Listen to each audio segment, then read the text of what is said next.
my thing.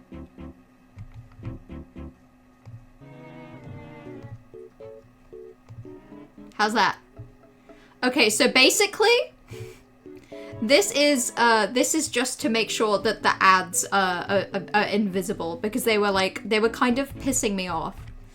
So this way we don't have to see them. I know it's really annoying to just have a box at the bottom of this screen. But I promise you're gonna stop noticing it so quickly. You're gonna stop noticing it. In fact, you know how I'm gonna help make it less noticeable? I'm gonna resize Bingus Cam and just put it like right there. See, now you can't even notice that it's there because you're busy looking at Bingus. So that works. Okay, I need to get my chair in place. Also, I'm warm, so I'm taking off my jumper. Great Mellow 8, Mellow Fate. Ugh, that last one's a little scary, Corvus. That last one makes it sound like you told a fortune and it was dire and it did not necessarily go in my favor. A Mellow quote tier list? Oh, see, that would have been delightful and that would have been a lot of work for you. So maybe it's a good thing that I have prevented you from being able to do that. I've saved you. I've actually saved you. So I've collected the ones that I know I'm gonna do, and I've not really put them, I've kind of just put them in order that I found them, like in order that they popped up. So for starters, let's zoom out a little, because it turns out that I was really zoomed in. So this is Zoe's Scrungly list, aka Bright. Oh no, it's Thievery chat. Hello Thievery, hello, how are you doing?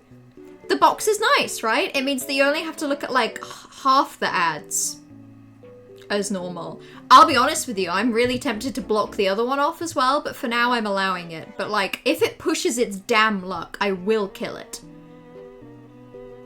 Biggest box, Bingus Void. Bingus Hell.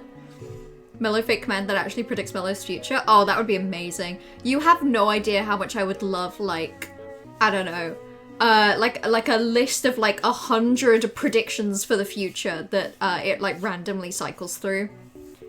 I do it after my finger heals up. You managed to slice the back of your left index finger on Christmas Eve? Oh, that sucks! That is miserable. Hopefully it's healing up. Is it your dominant hand or your non-dominant hand? How much is it killing your ability to function? I imagine quite a bit. You're sick with strep throat. Oh, that's terrible. You've been hit with the between Christmas and New Year's illness. It happens, it's rough. Sorry, you were hit with the pre-Christmas and lasting until New Year's disease. Which is still rough, I have to admit. I'm sorry that, I'm sorry that everyone is injured and or ill.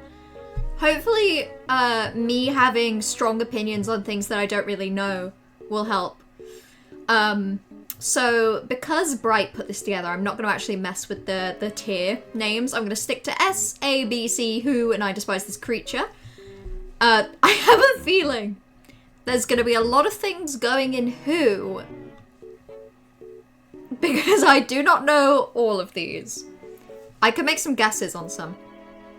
Right-handed, and you didn't hit bone or muscle, so you should be fine. Okay, so it's just that it's painful. You washing your hands is really fucking annoying. 5 stitches? Oh shit! Okay, so it actually was like a hospital situation. Last time Mellow had a Christmas New Year's illness, she gave me COVID. Yeah, it wasn't on purpose. I don't think I had COVID. I think I was a vehicle for transmitting it. I was ill, and I would have tested and it wouldn't have been COVID. Because I've only had it twice. Once was in like February and once was in the summer. Oh, Boxing Day 2019. I remember now. I was patient 0. Yeah, I remember. So, yeah. so just before New Year's 2020, I was really badly ill. I think I passed that on to Trash. And obviously it was pre-COVID testing, and it probably wasn't COVID. I don't think it was in the country at that point, but I don't know, it was pretty bad. I did invent COVID, and I'm really sorry. Nothing I ever do will make up for that fact, and I know that. I'm very aware. So, let's start off. I think this is a JoJo's character. I don't know exactly who it is, but by very merit of the pink hair and the flower skirt, that's a solid A tier character. I feel like this character can't be S tier if I don't know them. I think Hanji is also a solid A tier character, even if I know them. This little chainsaw-headed thing, listen, I'm not here to be a good, friendly person. This Scronglow is going in C tier. I do not understand this thing. I get it. I get that its soulless eyes and ass-shaped mouth is kind of cute. But its tricks won't work on me. Its schemes will not get to me. Cancelled. I would go with Thrice and it felt pretty similar. Makes sense. I think it's the most ill I had been until I had COVID again, so yeah. In fact, the only times I've had illness in the past, like, 7 years and it's felt strong, it's been that. Purple Eldritch Monster. So I know she's from Monster Prom? And I do like the design, but I'll be honest, I found Monster Prom overall too horny a game. And because of that, that's B tier. B tier for I like the design. I know enough about the media property that I'm pissed off. I don't know who this is. But I would say, as much as okay. So on one hand, I should probably put this in who, but also, I like the vibes. So B tier. Fair enough. And she my wife. I know. A tier is a solid place for her. Oh, okay, I can't remember this little bastard's name, but I know it's a little cutie patootie from Digimon, so that's S tier. I don't know who this is, and it's clearly for the furries in the audience. Which is not me, so I will be kind and put this character into who. It's kind of tiny. Wait, this little guy? I refuse. I refuse to bump little guy up a tier. Some bad things will have to happen further down this list for that thing to be moved. Monster Prom stream was. Yeah, I was undersold on the horniness of Monster Prom, and I doubt I will go back to it. I get it. I get it. But by God, when you're not anticipating what that game is like, it comes as enough of a shock that it kind of puts a downer on everything. Luna's S tier? Is the furry Luna? I feel like I need to make a new tier for like S tier characters for those who know. This is FF. I like FF. FF gets to be an S tier. FF is from JoJo's and technically is not a person. Technically is little alien bugs, kind of. You see Izutsumi? I know, I'm sorry, hold on, let me zoom in. If I zoom in, I think we can still see the full tier. Waiting for Gazdiel to be placed in S tier. The tragic thing is, like, okay, I know who you're talking about. I know you're talking about this little guy. I know nothing about Supernatural. In fact, so far, the amount of media properties... Okay, everything in the tier list, I know Digimon, I know JoJo's, I know Attack on Titan, I know Monster Prom, but I wish I didn't. That's been kind of it. I know this is Chainsaw Man, but again, wish I didn't. Also, this is the human baby from Nausicaa. This is S tier easily. This character in the English dub of Nausicaa, I think someone says like, I spotted this thing across the desert and I thought it was a human baby, and then that's why they pick it up, which, given that it looks like a fucking squirrel, I have no idea how a person could think that looks like a human baby, and that has stuck with me ever since. Luna's in the has-been verse. See, I'm not a... I'm well into these backpacking videos. Go away, Voxy. Who asked? Good one. Can I do yours? No chance. The fun limited social media on Voxy Mobile. Select the social Voxy stresses me out. Please go away. Okay, thank God. Back to our peaceful Wii music, so I don't have to think about, like, unlimited broadband and scrolling. In Hell of a Boss, which, even though it was a side series, ended up being a lot better than Has Been. Yeah. See, I think it's just that, like, I've been aware of Has Been since, like, 2018, and I've never got it. I don't know. I feel like you have to care more about animation, maybe, or art. I don't know. I don't get it. I wish I did. No context, pick red or dusty purple. Dusty purple thievery, what kind of question is that? Izutsumi is S tier, she's half cat and is annoying, I love her. Oh, from Dungeon Meshi.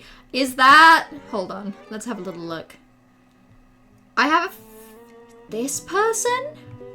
I have a feeling it's this person. Okay, I have no idea what this green thing is, by the way, so I'm gonna put that in who. I know Zeke from Attack on Titan, but I'm very tempted to say I despise this creature. And in fact, I'm willing to say that. Oh wait, this is half cat and annoying. You know, I like the design. As far as half cat designs go, I'm gonna put, that's a solid B tier. When you don't know anything about Dungeon Meshi, I can't in good conscience bump this character up any higher. This design, however, I like less. We're putting that in who.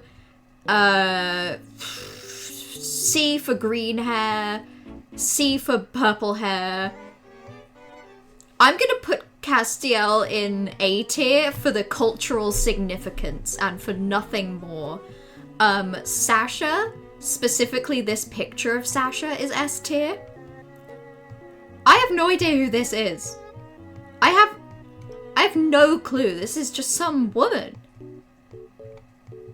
I don't know. I feel like it has to be who. I have no idea who that is. This is cute, A tier.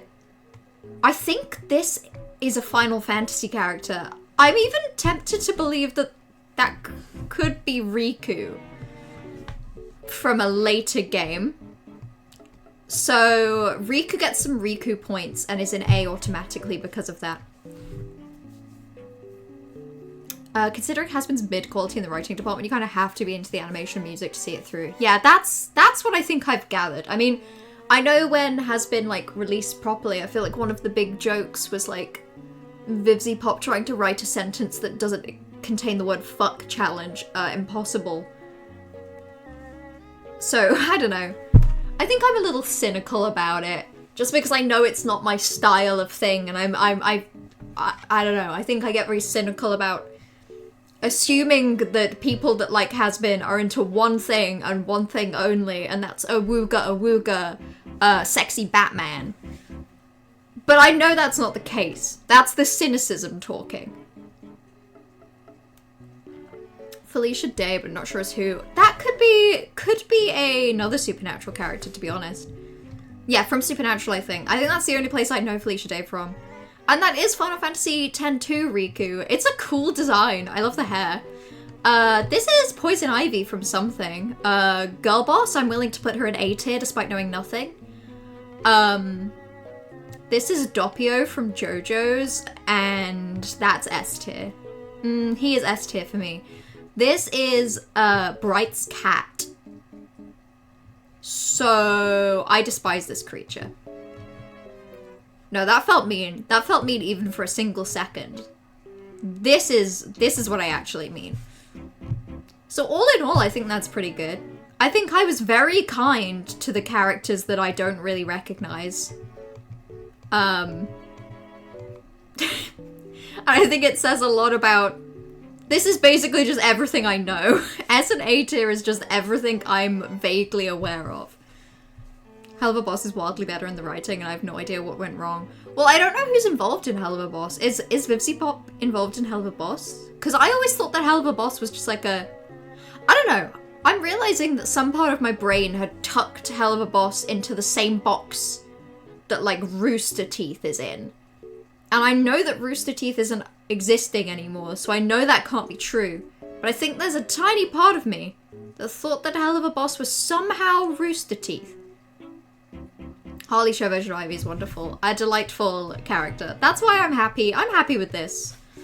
If I had to rearrange, Human Baby is going last. Sasha before FF, Doppio before FF, which if Bright was here, I think she would actually kill me for. But that's fine.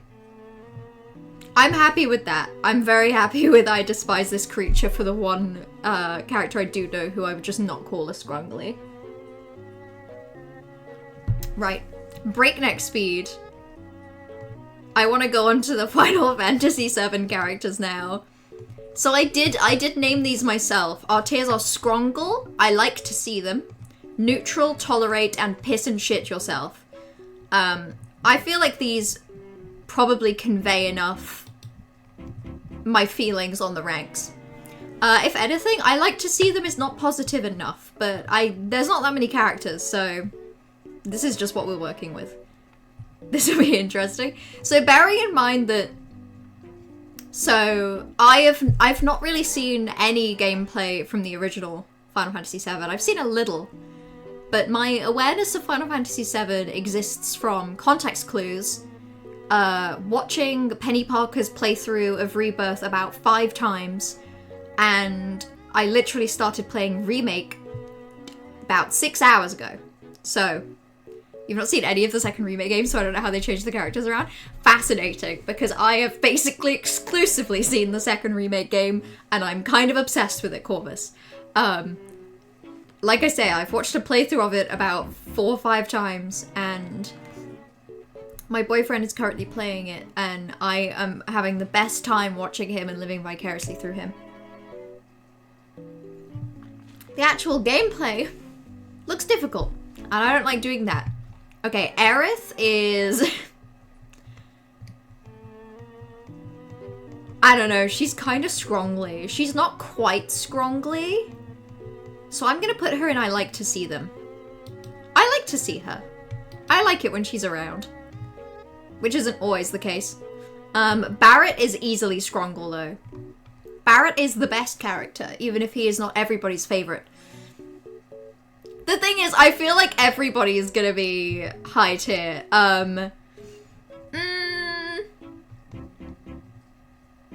Oh, this is so hard. Okay, I need to change neutral to, I like to see them. And I need to change this one to yippee!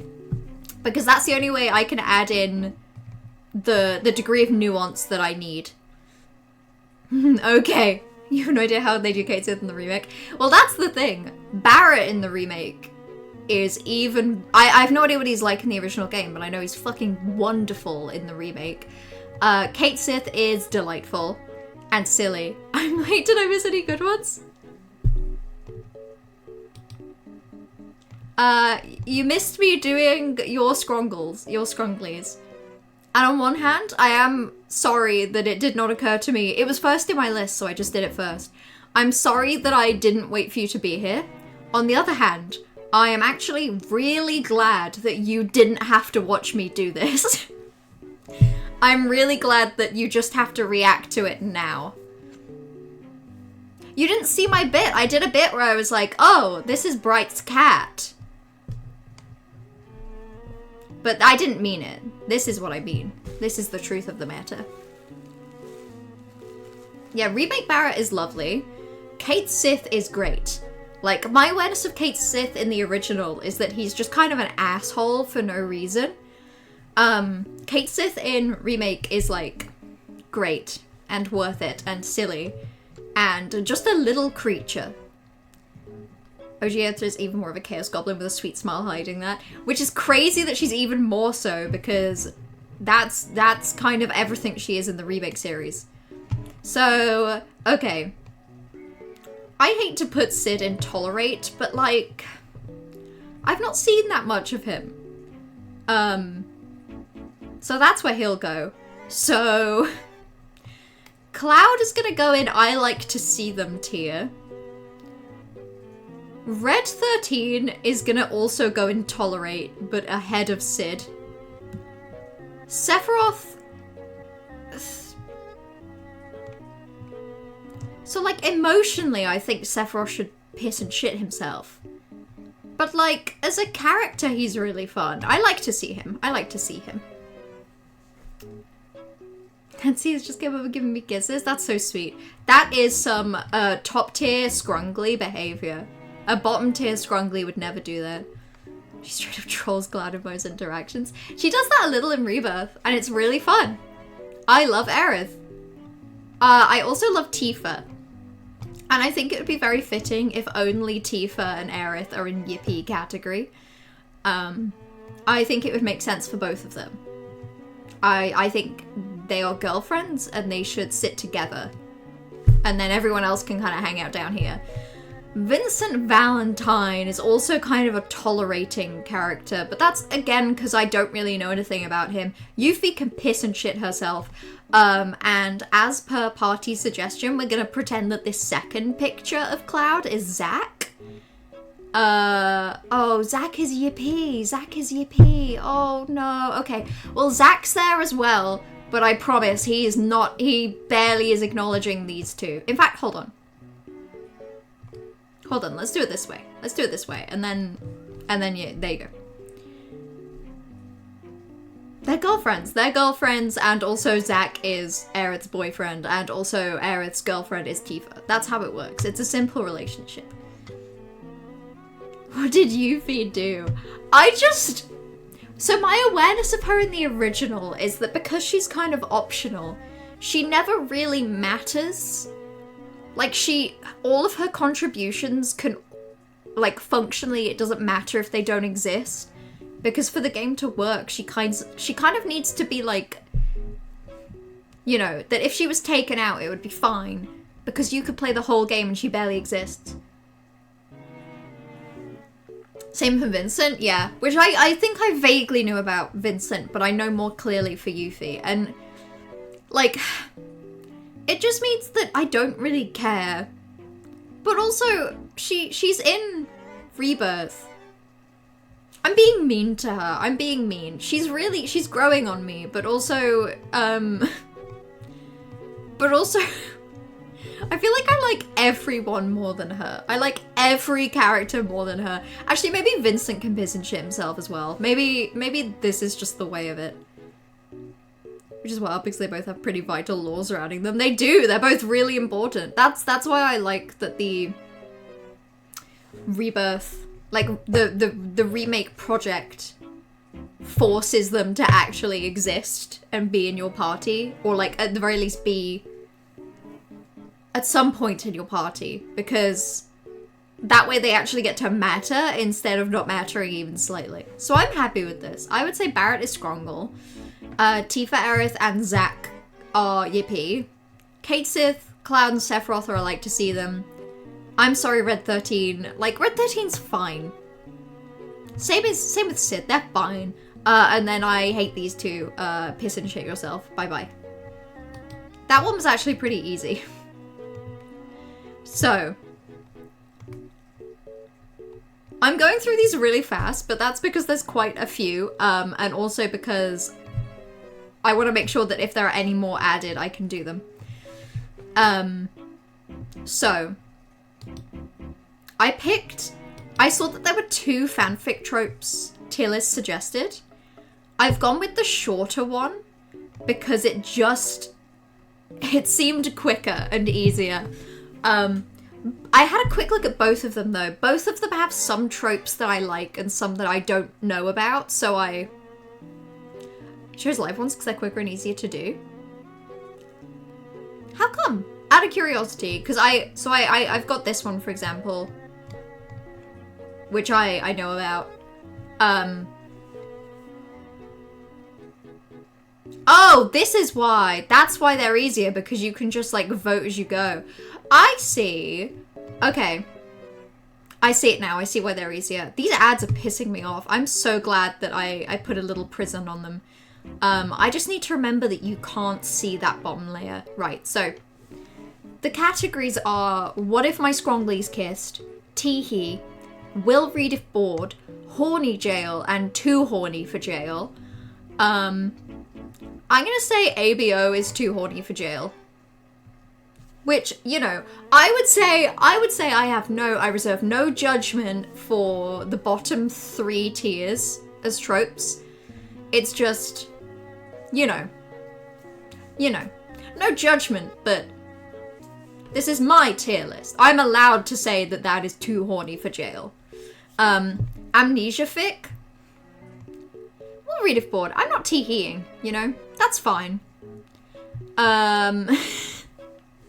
Okay, I have also actually realized my error here. So, I'm gonna change horny jail to, like, womp womp.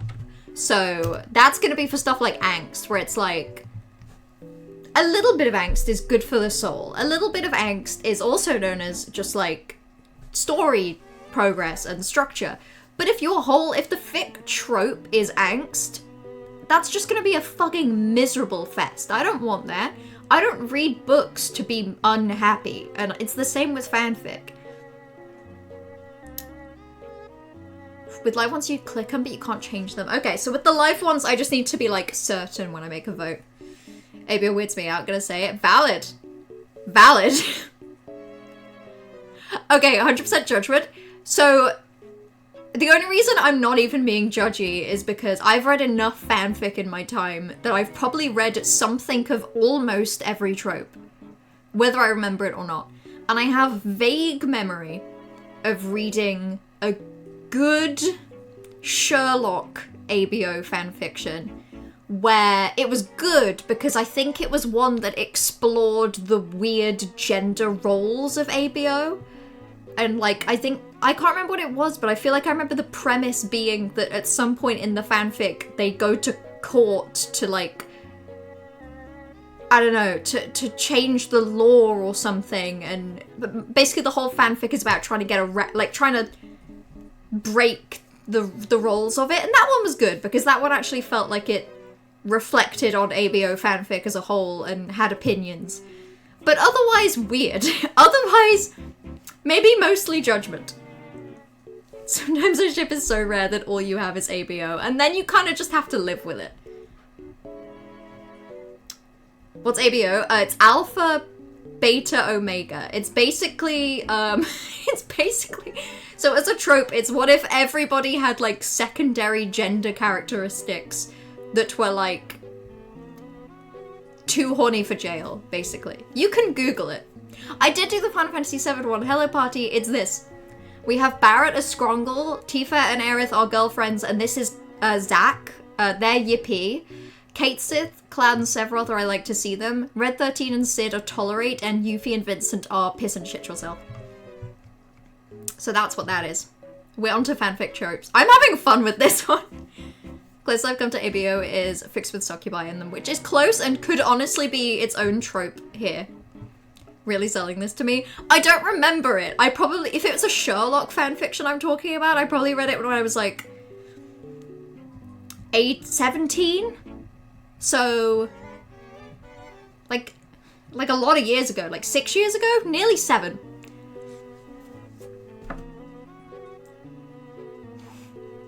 You'll need a less problematic version of Jesus in yours lives. Oh, if that's what you think, this is not the end of it. Arranged marriage?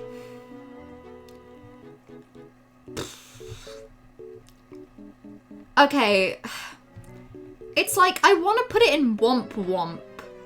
I'm gonna put it in Womp Womp. It's like I almost want it in the bottom tier, but also Too Horny for Jail doesn't really sum it up, so Womp Womp is gonna be good enough.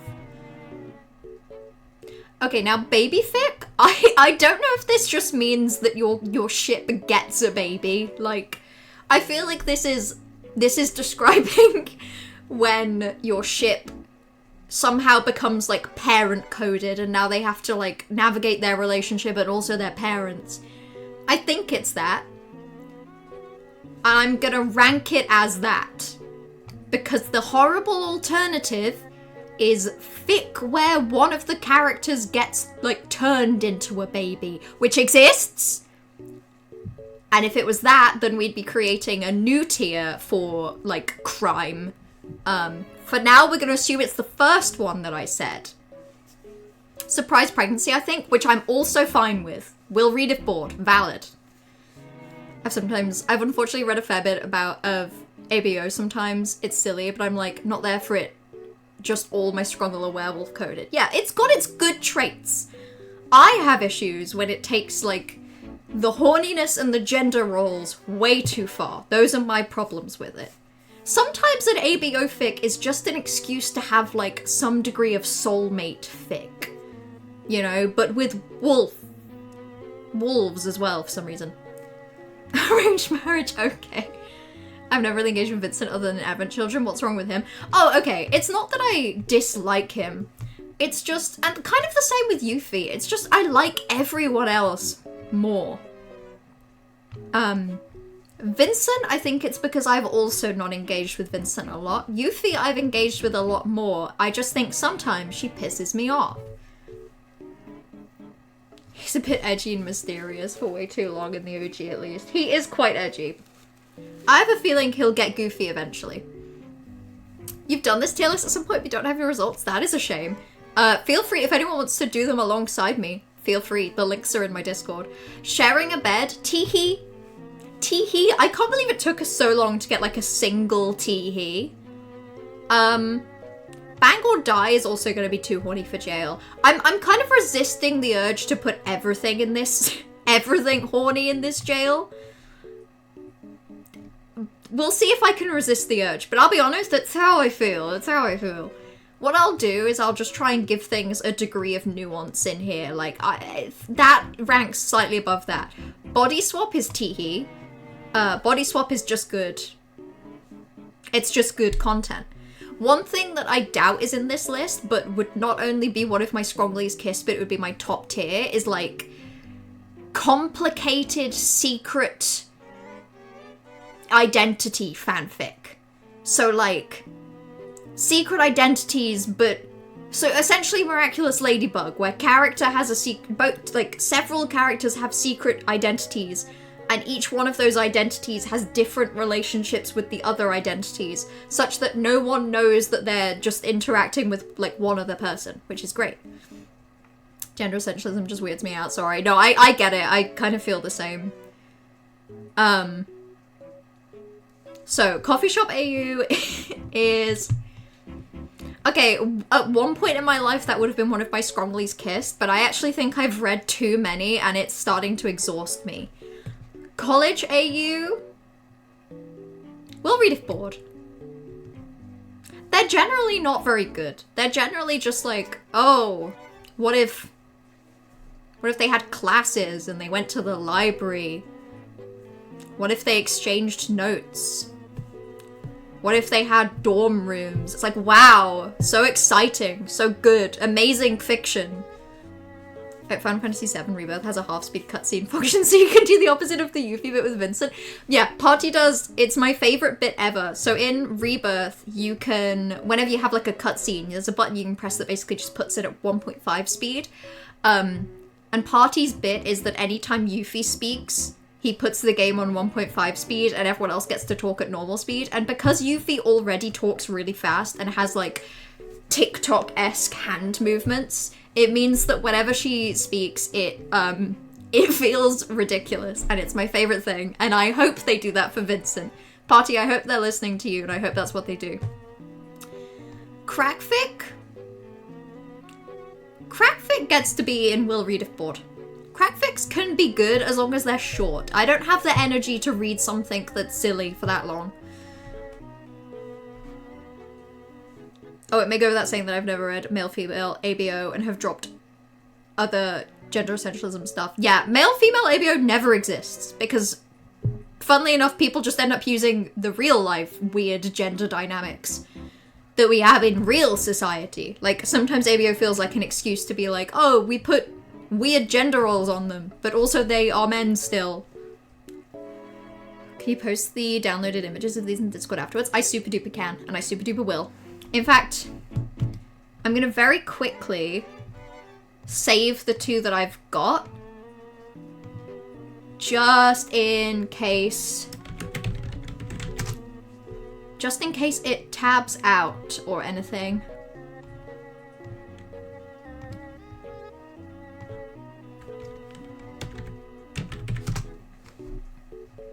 Okay, that's done. Cool. So, crossover? Okay, I hate to be a baby about it, but I'm actually gonna put crossover in Womp Womp. It depends. It depends. Actually, I'm not. I'm gonna put crossover like... Actually, I'm gonna put crossover over babyfic. I'm putting Crackfic back into Womp Womp. I know that's changed a lot of things, but it's just that I was thinking about crossovers and I was thinking like, yeah, the fact that every fandom in the world has about 1 billion Harry Potter crossovers, and I was like, yeah, womp womp. But then I realized that I've read some really fun crossovers. I read a Marvel Time Traveler's Wife crossover. Actually, okay, I'm counting it as a crossover, even if it's essentially plot of one thing, or the world or magical elements of one thing transported into another. That's what the Time Traveler's Wife one was, and it was really good. College AU is great if you do it with a really depressing fantasy universe. Yeah, I feel like a college AU needs to have other things in it. Like, it needs to be a college AU that is also body swap. It needs to have two things. Darkfic is also going in Womp Womp for the same reason as Angst. It's like, I'm not here to be unhappy. Same with major character death. Canon divergence.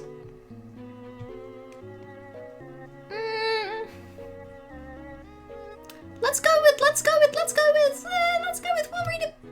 Teehee. Let's go with Teehee. I like it when someone has like opinions about a different way a story could go, and I like to see it. That gets to be Teehee. Why is that an option hard-coded into the game? The speeding up? So you can get through cutscenes faster without skipping them, which is good. It also just means you can make Yuffie talk really fast. Thievery came up with an excellent crossover fic. I like a good crossover. Starless Sea x Magnus Archives and a Starlight x Locked Tomb crossover. Okay! I'll engage with a Locked Tomb crossover. Particularly because I feel like Locked Tomb is another one of those things where, like, there's a decent amount of fanfic, but not a lot. Isn't Canon Divergence most fanfiction? It is. It is. Okay, so Canon Divergence and College AU, I feel like, are two sides of the same coin in that they kind of benefit from another thing. Except I think Canon Divergence is better. I would rather we have, like, a coffee shop AU in canon somehow, as opposed to a coffee shop college. Enemies to Lovers is pretty scrongly, I have to say.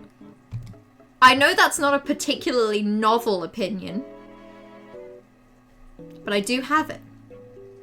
I'm gonna say established relationship is pretty womp womp, which I think, sorry. I'm sorry about that. I agree. I agree about needing to have something else in College AU. Yeah, it does. It can't just be that. If it's just that, it's boring. If it's just that, it's just like real college. And I've done that. I'm done with it. Not an enemy to lovers enjoyer, really can't lie. Fair. Very fair. I feel like enemies to lovers is probably similar to coffee shop in that if you have ever liked them and you've read too many, you probably are miserable now.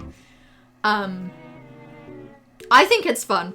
As long as it's not like deathly enemies to lovers, as long as there's a degree of like, the goofier the better, I think. I think it's at its best, for example, if it was an enemies to lovers college AU, where maybe they are academic enemies to lovers. That's what I'm saying. But you have made me realize that maybe sharing a bed needs to be bumped up a little. It's a very endearing, very simple concept. Fairy Tail AU?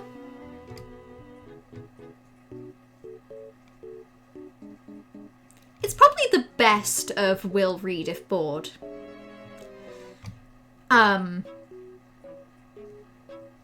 I think it's just that I've had some really mixed bag fairy tale AUs. If it's just like retelling of a fairy tale, I'm less on board. But I've also seen some that are like, I don't know, maybe this wouldn't count as fairy tale, but almost like a fairy tale-esque magical world. Those are good. Trash and Women Prince Night kind of girly. Oh, which is also incredibly valid. I think sadly not here. Unfortunately. Probably on the longer list. It's just that, I mean, you've already seen that this one has taken me the longest and we're probably about halfway, so. I think I was just fairly anticipating that I would have a lot of opinions about this. Fake relationship is tee-hee. It's good. Fake relationship is particularly good when it's slow burn and the two people like each other already. The Locked Tomb Stormlight crossover? What if saving for later? I think if I... Okay, I might have to copy and paste the link somewhere because I think if I click it, it will just... I don't think it will open up on stream. I think it will try to open a new tab and it could honestly mess up my capture, my like window capture. Fix It Fic. I don't love a Fix It Fic. Also, I feel like Fix It Fic is probably a term that maybe I should explain. As far as I'm aware, Fix It Fic is like, what if something like bad happened in the original property? So like, what if two characters like fall out over some big thing? Like one of them makes a really big mistake, or like they separate in some way. As far as I'm aware, Fix It Fic is like, it's canon divergence, but the canon diverges at the point where like those two characters fix it. They get to like talk it out or solve their problems. They get to work it through. Like, so I'm gonna put that in Will Read If Bored. It's fine. Like, it's fine.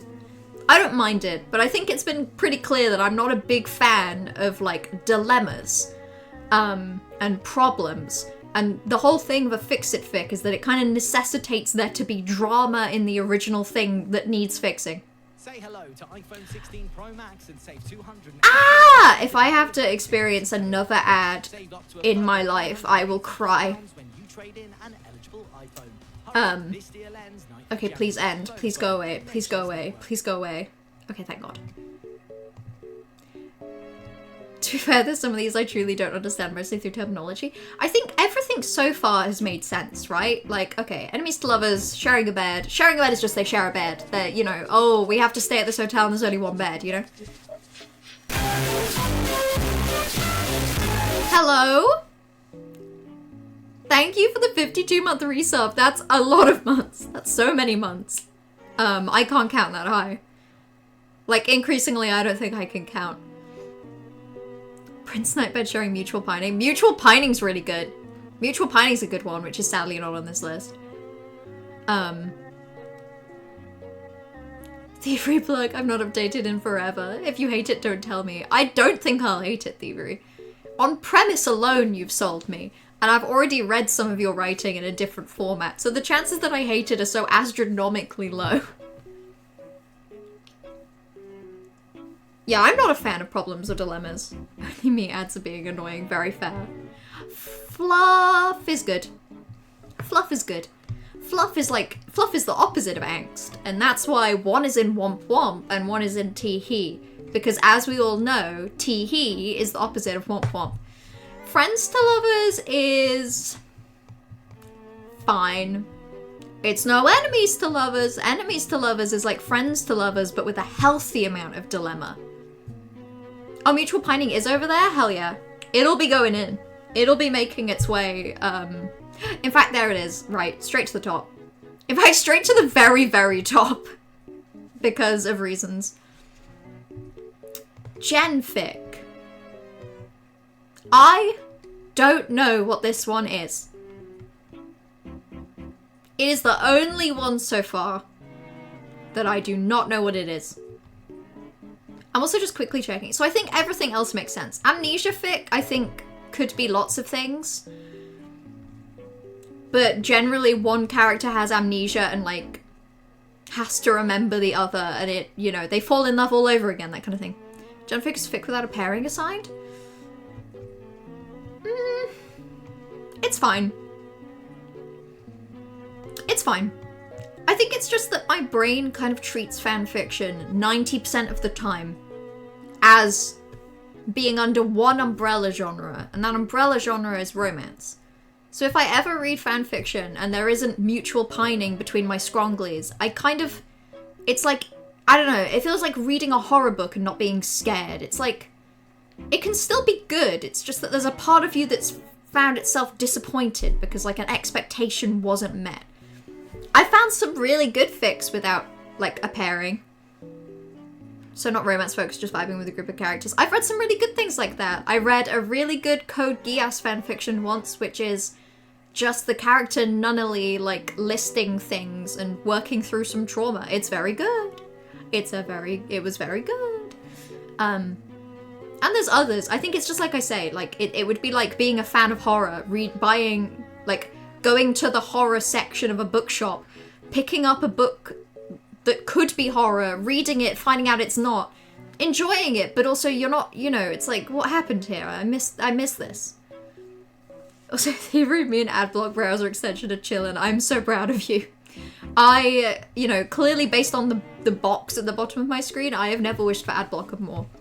Hurt Comfort is fine. I feel the same way about Hurt and Comfort the way I do about Fix It. For Hurt Comfort to exist, there has to have been some kind of problem. And generally, I don't want it. Like, Hurt Comfort would be one character has, like, injured themselves, and then the other character is comforting them, and through that process, they both learn that they love each other. Something like that. It's fine. Historical AU, I love it, actually. Which I don't think I realized until this very moment, but I fucking love a historical AU. Do you know what I read once? A Pride and Prejudice Sherlock crossover, kinda. Except it was the kind of crossover that's more of like a themes and plot of one thing is put onto the other. It's not like John Watson met Elizabeth Bennet. It's just that John Watson was Elizabeth Bennet. That's the point. And it was delightful. That's like my kind of fanfic for the group of characters just vibing. It's good, it's good. It's a good genre. If you're not into romance, it's a great way to engage with fanfiction, because then you get to have your scrunglies just vibe. High school AU, I'm gonna put in Womp Womp. I am gonna take it at a healthy value and assume it's just cute, and we're still gonna put it in Womp Womp, because kind of the same way that I feel about college, it's like I did school, don't care. Except I feel more strongly about it with high school AUs. Huddle for Warmth is pretty good, I guess. It's not as good as sharing a bed. In fact, no. It's only fine.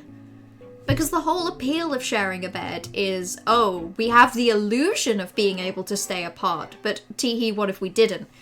Huddle for Warmth, it's like, it doesn't count. It doesn't count because they have to huddle. It's like the opposite of sharing a bed, and I don't like it. There's some coming up that even I hate. Corvus, I'm very curious. You'll have to let us know. When something comes up that someone hates, say, I'm a forced proximity enjoyer in general. It's fair, I get it. I'm willing to bump it up. In fact, I'm putting it above Baby Fic quite solidly. And the more I think about it, the more I think that I actually like a crossover more than the Fairy Tail AU. But it's like, not a crossover where the characters meet. I don't want characters from other worlds to meet. I don't want them to interact. It throws me out of it so badly. I've never seen it done well. I'm willing to believe it could be, but generally it feels like it broaches into crackfic at that point, which is still fine. Humor? Okay, I'm gonna say Womp Womp, but I know this is making it sound like I only engage with fanfiction if it's incredibly serious and romantic. That's not true. It's that I don't trust fanfiction humor sometimes. Because sometimes humor in fanfiction is just, this fanfic was written in 2016 and you're going to feel that in your bones. I will check Discord. I will check Discord with all my heart. Ooh, okay, wait, there's yours. Hold on, wait, I'm gonna check that at the end so as not to, sway my votes. That's, I'm saving it. I enjoy a good story that has two characters, historical people meeting that you forgot existed around the same time together. Okay, that's fun, that's different. Historical people that exist at the same time are allowed to meet. My problem is genre of fanfic where, like, I don't know, where Sherlock Holmes solves a case for Harry Potter. I don't like it. It makes me feel weird. Those are my immediate examples, and I'm not a fan. Surely Fortnite fanfic is good for crossover. It is. Okay, actually, Fortnite I would also tolerate. Okay, the only other one. I don't know how I stumbled onto this. I feel like maybe someone recommended it to me. Years and years ago, I read a Great British Bake Off fanfiction, which was just... It was a crackfic. It was characters from different media properties that were all in Bake Off together. That is fine and good, because, again, it toes the line of absurdity so well that it's funny. And that's how I feel Fortnite would be. They're in a situation where it makes sense that even though they shouldn't interact, they are, and therefore it's fine. My issue is when it's for plot reasons. When it's for environment reasons, it's fine. When it's plot, it's stupid. What category does Sonic's ultimate horror fall into? In terms of tropes, I imagine all of these at some point. I would say crackfic as like one, though. Crackfic. And then probably everything else. Crossover as well.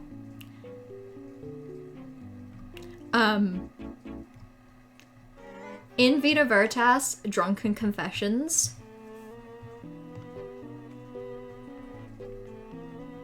I'm a Drunken Confessions enjoyer.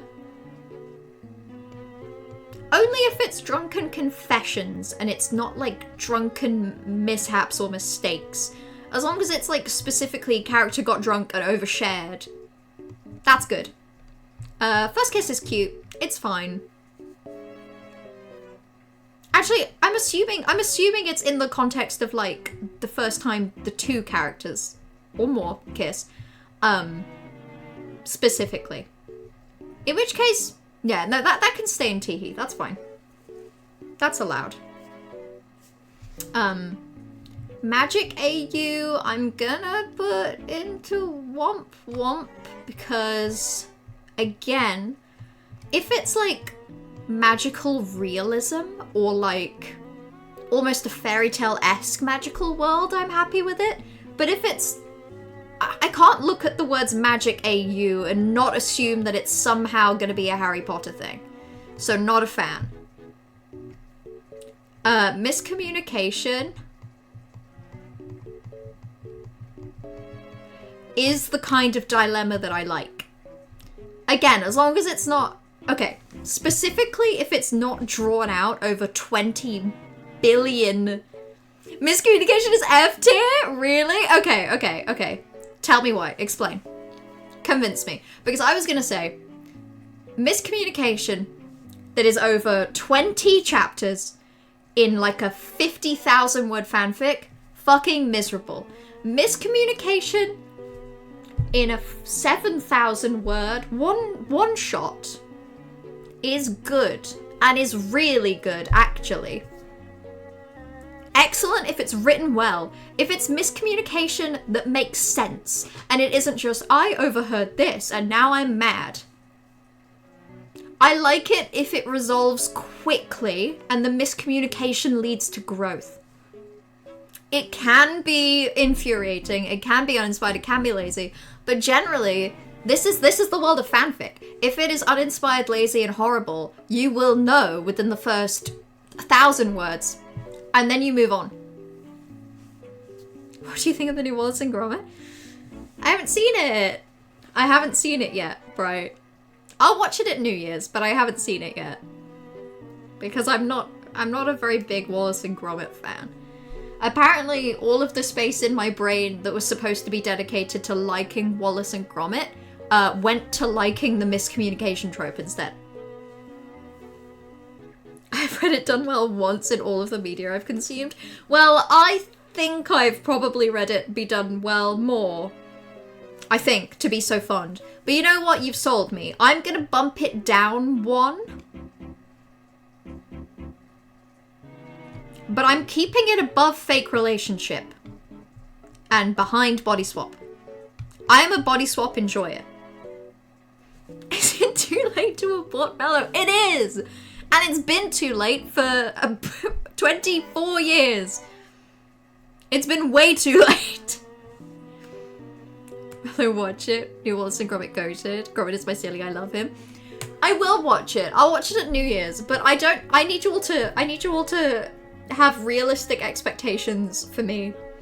I find Wallace and Gromit kind of scary. I can't quite explain why. It's just kind of spooky. I find it kind of scary and unnerving, and yep, scary. I find it scary. It's not just it's kind of, well, some of it's the claymation. There's an incel. Okay, I don't find it, like, conceptually scary. I'm not, like, scared of Wallace or Gromit. It's, like, basically the plot of every Wallace and Gromit thing I've ever engaged with is the plot of a horror. It's a horror thing done with little scrungles. You're so wrong, like, objectively. I'm not! It's scary! Okay, in my defense, maybe what has happened is that when I was younger, maybe I watched the one where there's a werewolf, like, way too young. And I think it has maybe tainted my view of Wallace and Gromit forever and permanently. Also, okay, so, missing scenes. I think I know what this trope is. I think missing scenes is like, you know, this fic takes place during season 1 of the TV show, and it'll just be like chapter 1, and it'll be the thing that happens after episode 1. It'll be like little bits and pieces that you can fit into the actual narrative of the thing naturally. I'm gonna say we'll read if bored.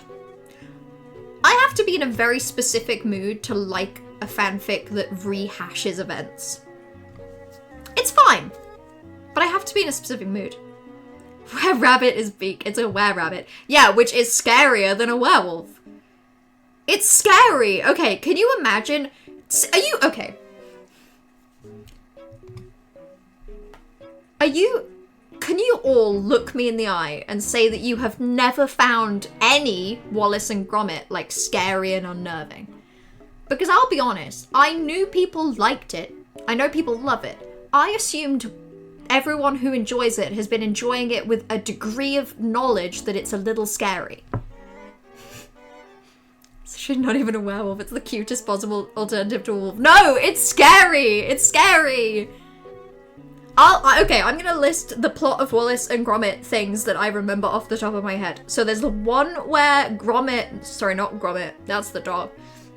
There's one where Wallace gets turned into a were-creature, and it's scary. I, historically, have not been a very big fan of human-to-animal transformations in media. I have always found them really scary. So that's spooky to me. One where there is a lady who, through belief that at some point she stopped being beautiful, kills men, murders them to death, and at some point at the end dies because she's on a bike. And okay, are you telling me that the concept of a woman who is so attached to her past that she clings on to something that then kills her isn't fucking terrifying? Because it is terrifying. It's at the end of the Great Expectations movie when the woman in the wedding dress sets herself on fire, and it's fucking terrifying. Anyway, let's catch up with Twitch chat. The way one of my favorite books of all time has sex pollen in it. Oh, we'll get to sex pollen. We will get to sex pollen. I wish that when it came out, I was the same age as you. Yeah, but I was vulnerable and easily scared. I honestly think most things before I was about 11 just scared me. Most media scared me. I didn't watch Doctor Who for years because I thought it was scary. You can look me in the eye and tell me you think that Wallace and Gromit isn't scary to children. I don't believe any of you. Heaven's Official Blessing has sex pollen, but it's well handled and a tiny part of a 3,000-page book. I believe it. Okay, I believe that sex pollen can be a fine trope. But I believe it very much toes a line where it cannot go well. I am a furry hater. I'm not a furry hater. I'm a furry tolerator. Dead is based. Element of Fury like a woman scorned mellow. I find Wallace and Gromit scary. She gets eaten by alligators. That's scary. Isn't that what Rebecca is about? Exactly. Famous horror book, Rebecca. Famous horror book, Great Expectations. I wasn't smart enough to get the humor. Okay, so 2 things. I haven't engaged with Wallace and Gromit since I was probably like 14.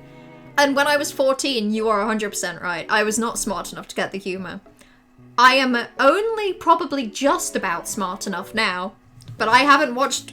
I don't think I've seen any Wallace and Gromit in like 10 years, at least. She doesn't even remember the wrong trousers. Of course she doesn't like Wallace and Gromit. Okay, yeah, no, I do remember the wrong trousers. Here's my memory of the wrong trousers. Wallace gets put in trousers that then physically control him. And he's not in control of his body, and he has to just wander. It's like the story of like the dancer that puts on the shoes and then she dances to death? And I'm not talking about like Black Swan, I'm talking about like the red shoes, I think it is. That is inherently scary. It is scary to be put into a piece of clothing that controls your movement and in theory could lead you to your death. That is scary. Woman who resents the past and kills and eventually gets killed by the thing that she once loved is also really fucking scary. A human man turning into a animal is scary. Wallet and Gromit. It's Wallet and Gromit, actually. Blue Green saw some of Indiana Jones' Temple of Doom yesterday and was horrified that I watched that at a young age, because it is also scary. Blue Green is right. Most media, I think, is scary to children. Children, anyone under the age of like 11, should be kept away from all media forms other than books until they're 11. And there are some exceptions to books. They are specifically not allowed to read that one scene in that Skullduggery Pleasant, I think it's the 5th or the 6th Skullduggery Pleasant book, where there is an underground cave, and the cave has a house in it, and at some point, a character has to squeeze through a crack to get away from something, and it gets increasingly small. Children aren't allowed to read that book until they're 11 plus, as well. Every other book is fine, though. Including Woman in Black. That's fine. What's the Avery's opinion on Wallace and Gromit as a non-Brit? Know what it is, never seen a movie. Isn't there a TV show? Might have watched some of it if that exists. Thank God. I'm so glad there is someone here who doesn't feel so intensely about me not being a Wallace and Gromit fan. I get in trousers that physically control me every day, but you don't see me being scared about it. Okay, fair. I would be scared if I saw it though, Corvus. And that's allowed.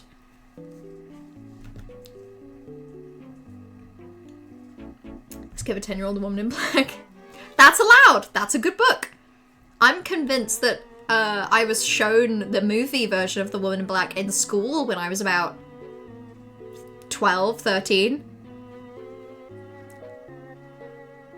Can children read the Harley Quinn Scratch and Sniff fart fetish comic book?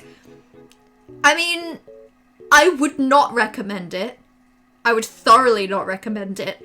I just think in the long list of books for children where number 1 is like The Hungry Caterpillar, that is like number 1 billion.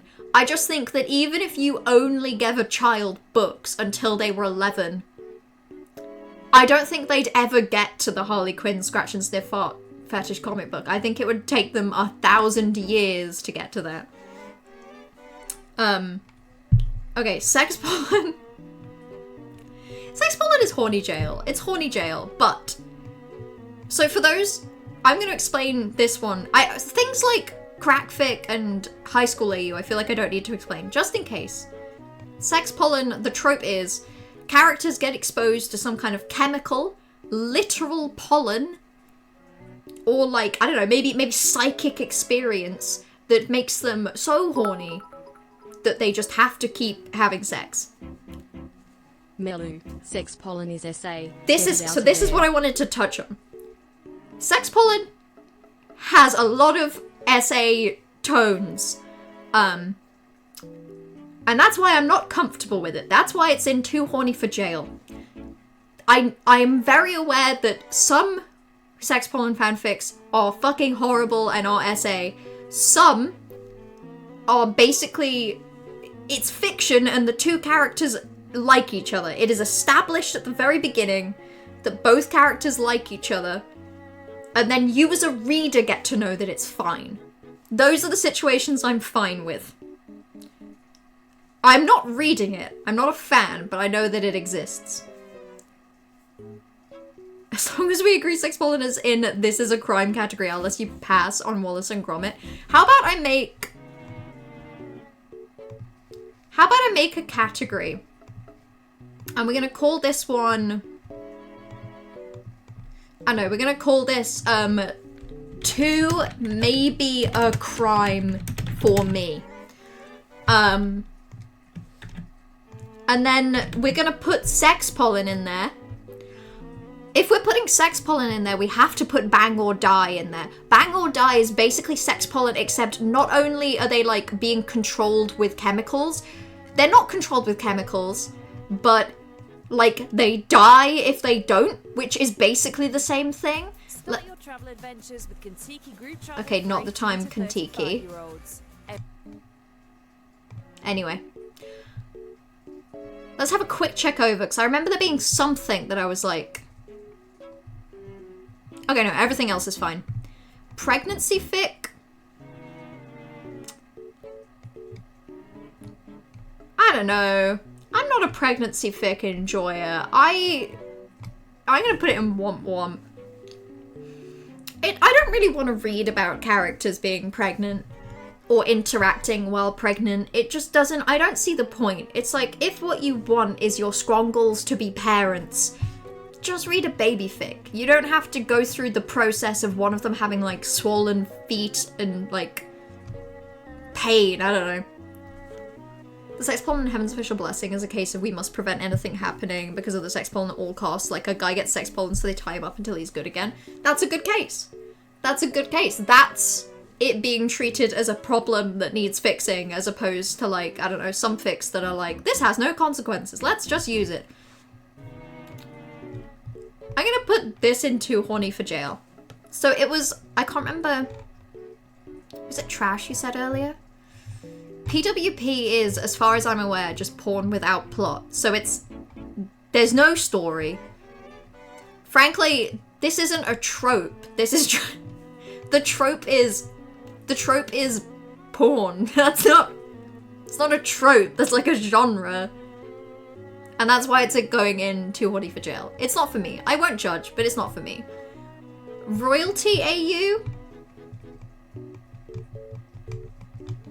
I'll read it if I'm bored, but like, generally it's boring, right? Like, generally it's boring. It depends, I'm sure there are some good ones, but what I'm picturing is one character is the prince of a small nation, one character is a lowly baker from that nation, and they meet. What I'm picturing is the plot of like 50% of Hallmark Christmas movies that have been released in the past 4 years. So, we'll read if bored. Slow burn. Really good. Really good. Yippee! Everyone say yippee for slow burn. We all love slow burn equally. We would all put it at number 1. It's got so feet on the mind again. That makes it sound really weird, Cause. Don't say that. Exactly. In fact, I would say, as a top 5 currently, slow burn, mutual pining, sharing about enemies, lovers, and historical AU. Immaculate. I can't think of a better top 5, frankly. Soulmate AU. Soulmate AU is like the less evil ABO. I like a Soulmate AU, but it has the potential to be really fucking boring. So I'm gonna put it in Teehee. I'm gonna put it right there. A good Soulmate AU will have levels to it. Like, okay, I read one. It was a Detective Conan Soulmate AU, where it was Soulmate AU where your soulmate's first words to you are written on your body somewhere as like a tattoo.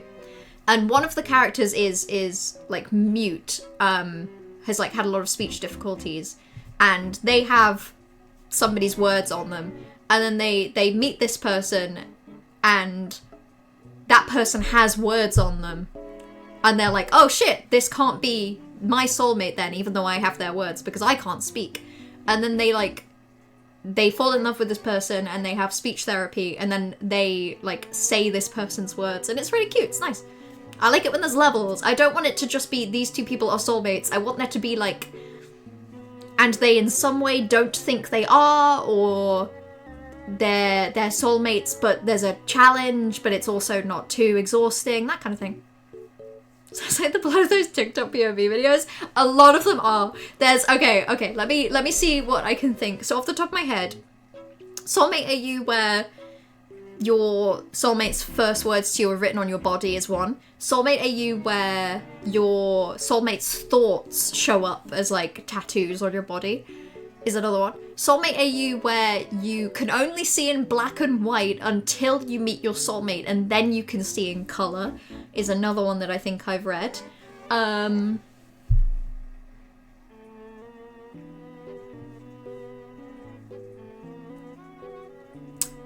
Soulmate AU where you just have like a symbol tattooed on your body and your soulmate has the same symbol as you. There's probably more. Those are the ones that I can think of from my encyclopedic knowledge.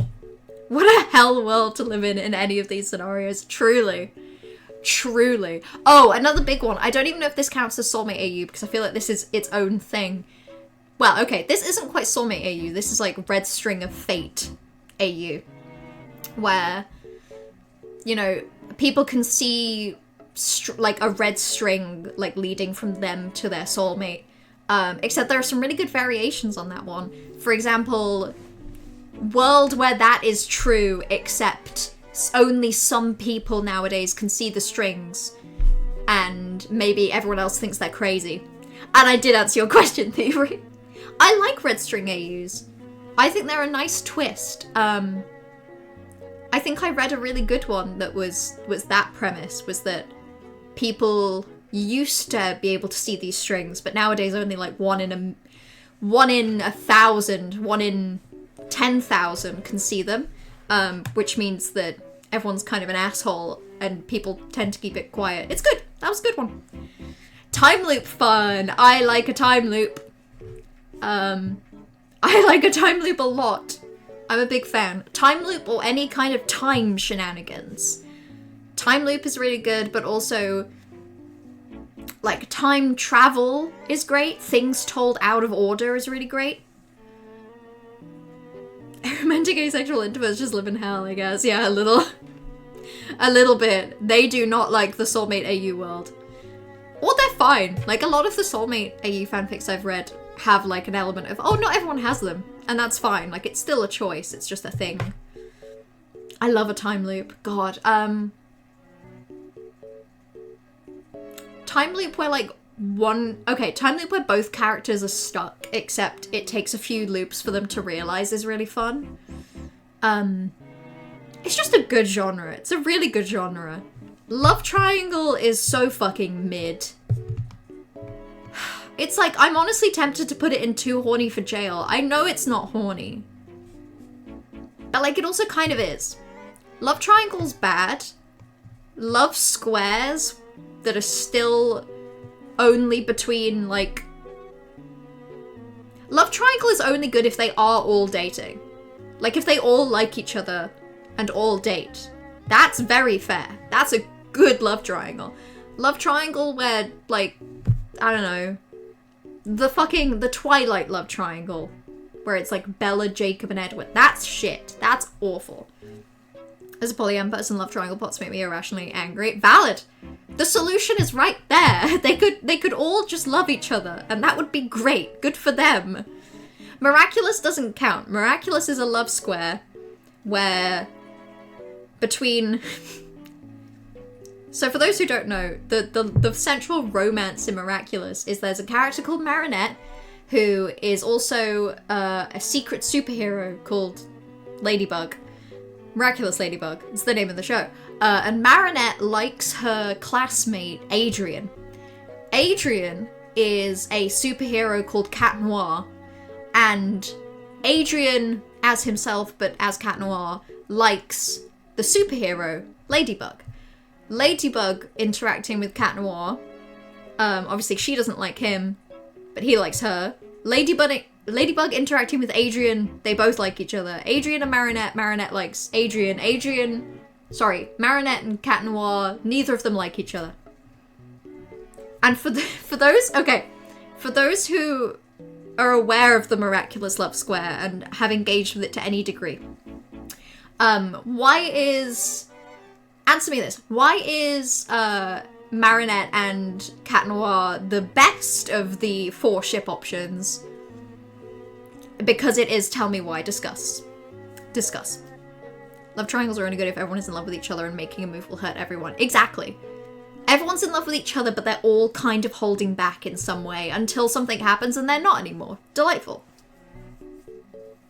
The MLB Love Square is beautiful. I love the MLB Love Square. It's perfect. See, this is what I was saying when I was saying that it's not on this list, but it's my favorite, which is the complicated secret identities trope. It's really good.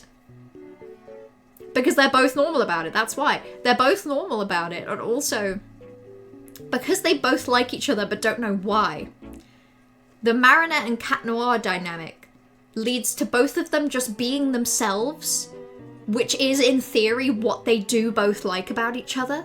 But because they're both themselves without the weird overthinking, they get to, like, naturally discover themselves again, and it's lovely. That's why it's the best. I love the idea of them both legitimately being unable to be in a relationship with each other unless one of them is in uniform. It's silly! I think... I'm not up to date on Miraculous Ladybug, but I think that's what happened. I think semi-recently, the character Marinette stopped feeling strongly about Adrian and fell in love with Cat Noir at the same time that Adrian, as Cat Noir, stopped falling in love with Ladybug and started liking Marinette, which basically just meant that the love triangle, the love square flipped. And I think that's so funny. I think that's perfect. The square flipped. So now they're still trapped, but the other way around, which is great. So unhappy ending, I'm gonna put in womp womp. Fucking miserable. I want to be happy. Unrequited love, also womp womp. Why would I do that? Why would I engage with that on purpose? That seems like a recipe for being sad. And yeah, that's all of them. So, briefly, let's have a quick compare. So, Thievery is number 1. Time loop, soulmate, major character death, which is fascinating. Unrequited love, hate in my heart. In Vino Veritas, which is good, that's fair. Hurt, comfort, slow burn, and angst. Okay. You can tell a lot about a person from this, can't you? I'm realizing that my top 5 is basically like prolonged, soft time shenanigans. That's it, basically. Thievery enjoys a lot more on the angsty side. Congratulations on your trope day, Milu. Thank you. Happy trope day. Thank you for the bit. Thank you for my trope day. I had so much fun doing this, but I also I feel like everyone has simultaneously loved going through this exercise and also hated it. So, bottom tier for Thievery is Sex Pollen, Bang or Die, ABO, Amnesia, Miscommunication, Pregnancy, Arranged Marriage, Fairy Tale, Historical, and High School. Very fair. Very fair. I'm seeing a trend in that generally you're not an AU's fan. Like, as a specific, that being the main trope. I agree, honestly. And then, as for trash, top 4 is Sharing a Bed, Huddle for Warmth, Mutual Pining, and Slow Burn. I'd bump Huddle for Warmth down, but otherwise I very much agree. And at the very bottom, we have Bang or Die, Sex Pollen, or Pregnancy Fic. That is fair. This is the thing. Why do pregnancy fics exist? You know, peace and love and respect to the people that write them and read them. But why do they exist? What literary urge exists in the mind to read pregnancy fic? I don't get it. I don't understand.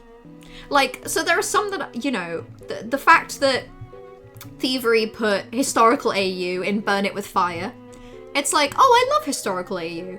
But that's a fair opinion, I understand. I understand why a person wouldn't want to read it, and I imagine that Thievery can understand why a person would want to read historical AU, you know, vice versa. Pregnancy fic. Why? It's like, I didn't put it in Too Horny for Jail. I feel like this makes it look like I've ranked it a lot higher than I have. It's just that the way I've done my tiers, it kind of has to be in Womp Womp. Pregnancy kink. Yeah. Which I super don't get that either, but you are right. Where would you play Sold to One Direction? So, I guess Sold to One Direction is it's kind of arranged marriage, isn't it? So, I guess Womp Womp. I don't know a lot about Sold to One Direction. I think that's the only trope in it.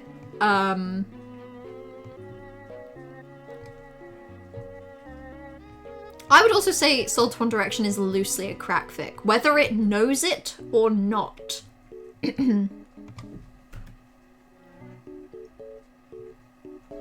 So, that was fun. I'm gonna quickly turn off the screen and save.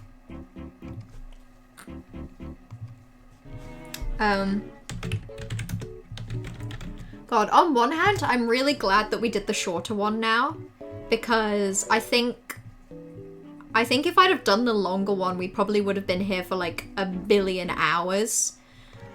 But also, I don't know, I don't think I quite realized how many opinions I had about this. It turns out I have a lot of opinions. Like, if I had made more categories, I could have added a lot more nuance to this. But I will say, What If My Scrollies Kissed and Teehee Tears, this is pretty accurate to my, like, preferences for reading romance. Which obviously doesn't apply to, like, everything I read. Like, I recently read... I can't remember what it's called because I forget things as soon as I put them down. I recently read a Becky Chambers book that fucking none of these things were in it. None at all. The themes were mainly, how do we exist in the world and do what we want and find peace and purpose, where there is no inherent value to, like, you know, it's good. The theme definitely wasn't pregnancy, I can tell you that. I'll tell you which one.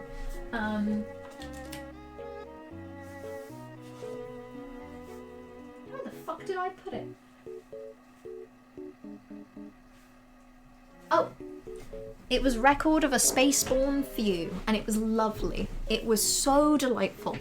I am a really big fan of books where the theme is like, you know, the world is complicated and there is a internal struggle to find purpose, and someone discovers that their purpose is to enjoy what they do, find pleasure in things, make connections, and give back to something that they love and believe in.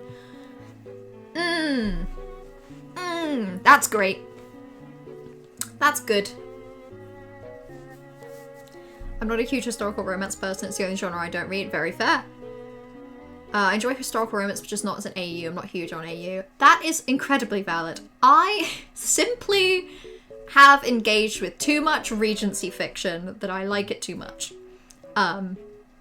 Like, when I'm thinking historical romance, it tends to be like Regency. It tends not to be like period accurate. I'm not a fan of period accurate. I like it to be like, you know, I don't know, the vague rituals and vibe of the past without any of the fucking shit, you know? I did not see about Attack on Titan cinemas. Is that the final bit? Like the end of the show? I enjoy AU and it's to contrast like grimdark. Fair. I'm real 50-50 on AUs. I think I generally like AUs. I think it's just that the more bland they are, the more they need something else. Like, college, coffee shop, royalty, in particular, are not good on their own. Like, they kind of need other things to make them work. Like, a coffee shop AU that is also a time loop? Sign me up. A royalty AU that is somehow also a body swap? hell yes. Like, it just... Their AUs on their own shouldn't count as tropes. They're too bland. Have you read her Monk and Robot books? Because they're both that. I've read the first Monk and Robot, and I loved it. I read it on the plane, though, and I don't remember a lot of it. I would like to read the second, though. I've read 3 historical romances, and they were all satirical and meta, which sounds fun. Sounds very fun. I think weirdly enough, though, I don't really read historical romance outside of fanfiction. I think outside of fanfiction... In fact, outside of fanfiction, I increasingly do not care for romance. Like, when I think about the books that I've read in the past year, basically none of them were romance. And if they were, it was more that having a romantic connection was part of just a wider story. You sent me multiple... Oh. Wait, I think I knew this in my brain. No, I saw the screenshot of the Twitter post. The movie International Theatre release. I remember seeing this. I remember seeing this and thinking to ask what cinemas without listing a place, like a place name and when. Because I'm still not up to date on Attack on Titan, but I would like to be. So. Next one we're going for is Picky Eater. I'm not going to take this from the approach of, like, thinking of it as picky eating. We're going to take this from the approach of, like, food preferences. I'm also going to zoom out a little because of where Twitch chat is, it's not... I'm slightly covering the actual thing itself, so... That should be fine. In fact, I'm really tempted to move chat down here. Ugh. There's like nowhere to put chat. In fact, let's just put... No, let's stay over here, but let's move slightly up into the corner. Okay, that's gonna be good enough. If you zoom in more, the choices go in the middle. I may not be zooming right. Okay, that's fine. We can leave it at that.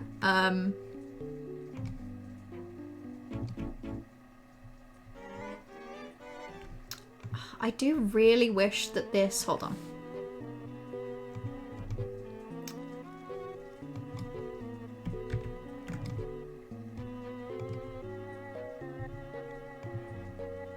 So, give me 1 second.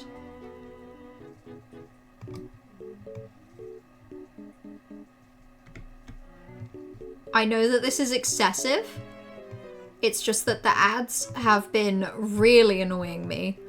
So, this is what we're gonna do. If it helps, I think it also does actually make it easier to, like, see what food we're looking at.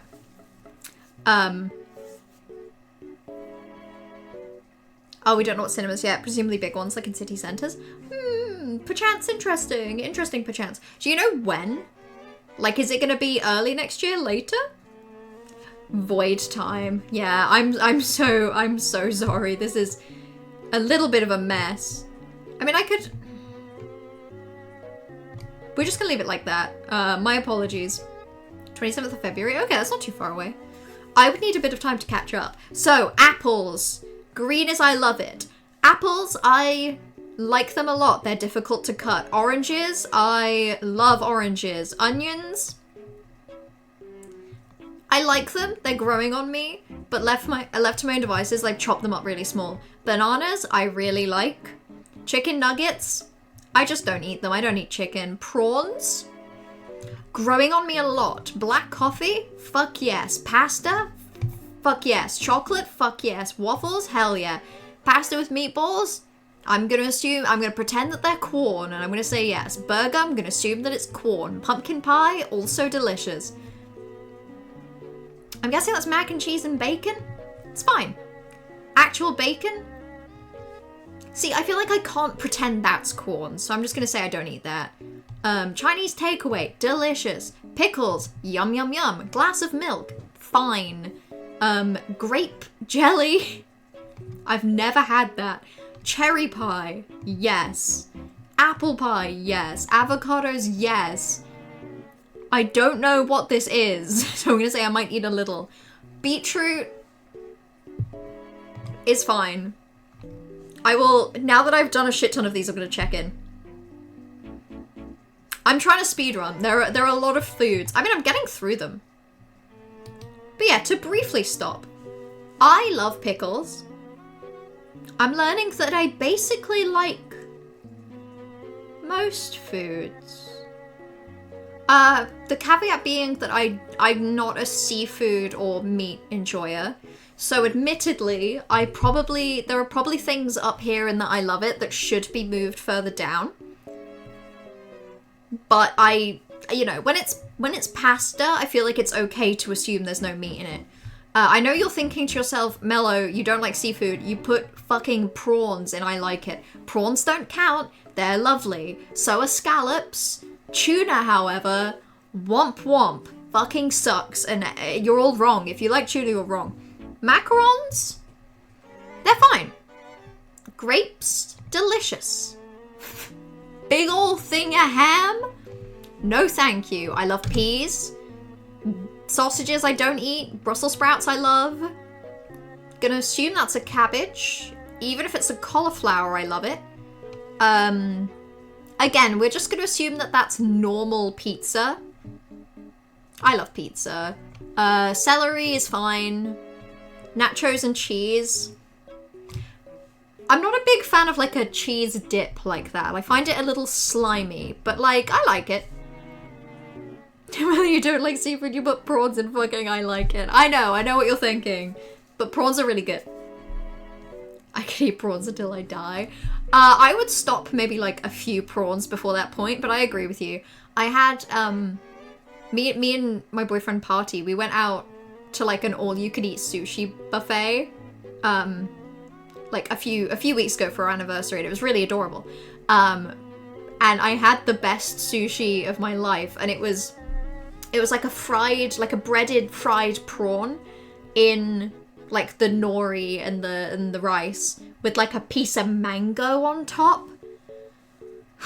Oh my god, it changed my life.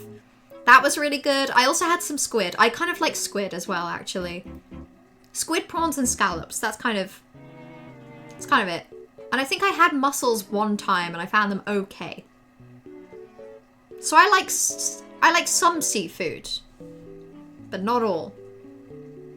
I had a Tim Hortons yesterday and the fake chicken felt so dubious, so I just tried not to think about it. Sometimes with fake meat, that's just what you have to do. You have to close your eyes and just not chew too hard and then swallow.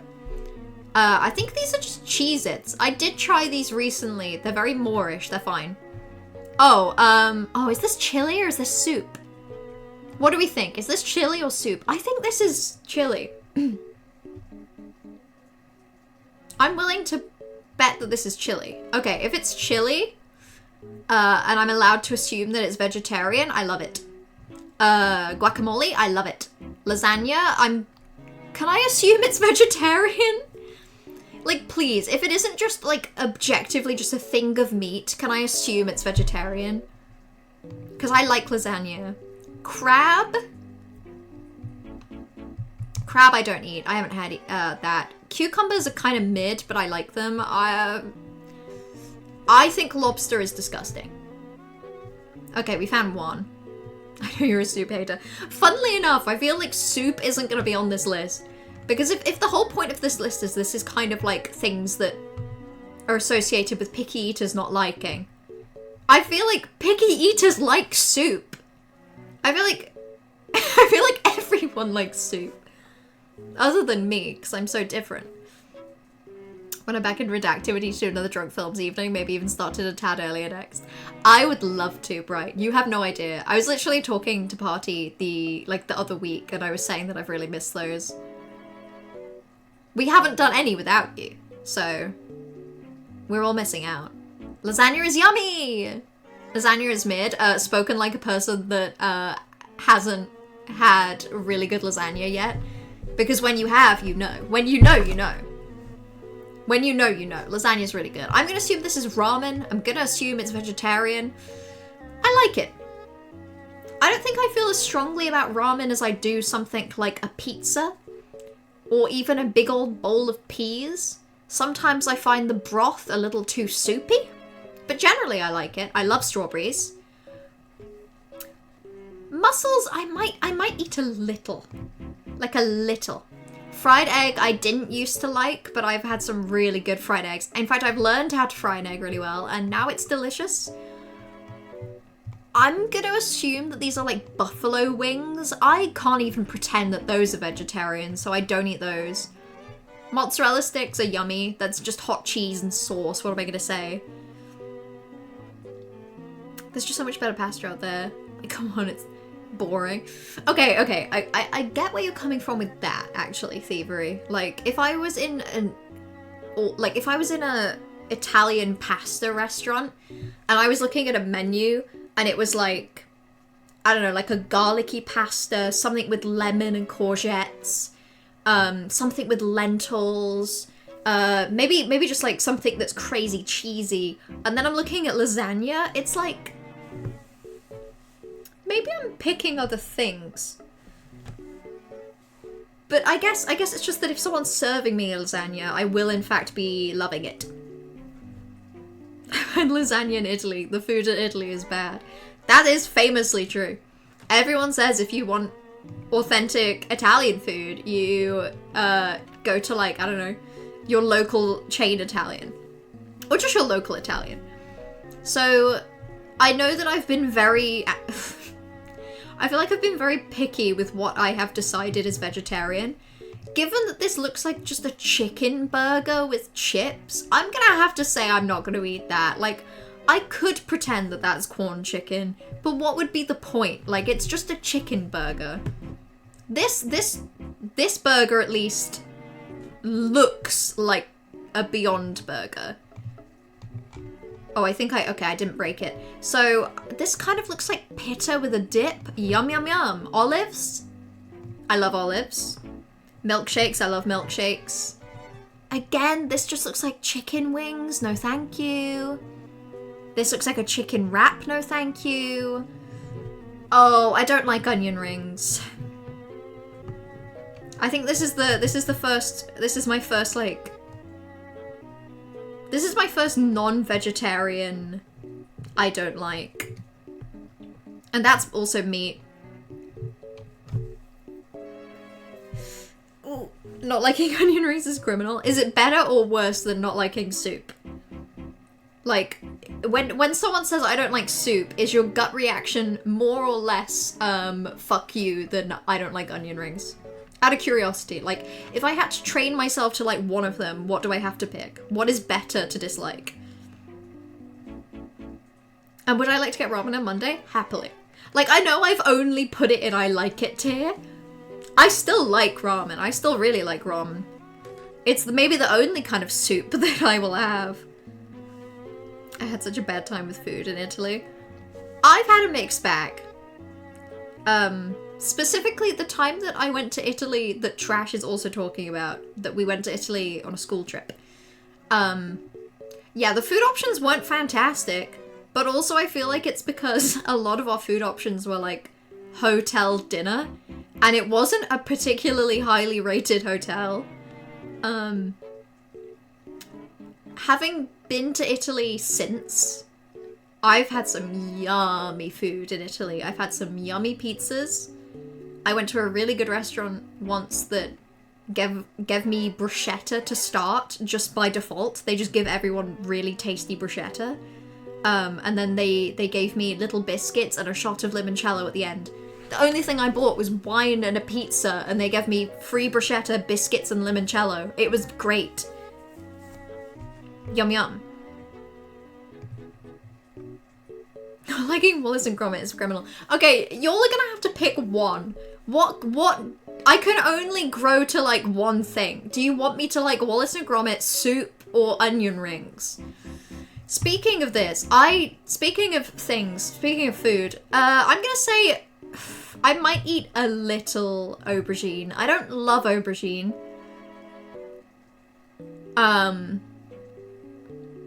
I've never had like, are these goldfish crackers? I've never had these, so I'm gonna put them in I don't eat. Are these scallop? Oh, those are snails. Okay, am I really a picky eater if I don't like snails? I don't think they're disgusting. I would maybe try them, but I would say I don't eat them. I love plain salad. I love cheese in hot bread. I'm gonna assume these are just tacos? That's fine. Cauliflower is good. Mustard is... I like mustard, I don't love it. Just macaroni is tasty. I think this is scrambled egg. It's not my favorite kind of egg, but I've had it done really well. Here we go. Fucking yuck yuck. I don't think it's disgusting, but I'm not gonna eat tuna. I'm not gonna do that. I don't know, because not liking soup is like, that's a whole category versus one side dish. Yeah. And it's... I don't know. Like, there's probably some soup I would like. And I'm sure, okay, I'm sure if you give me a good soup that was really hot and you gave me like some really nice bread, I would eat it and I'd be like, oh, delicious. But I would be saying, oh, delicious, because you've given me a hot sauce to go with my bread. Like, I'm not gonna sit and drink the soup and be like, oh, yummy. But I'll dip a bunch of bread in it. Wallace and Gromit is better than onion rings, which is better than soup. Fair enough. I think probably all of you agree with that. Some of you would probably swap onion rings and soup, but that's probably the only difference.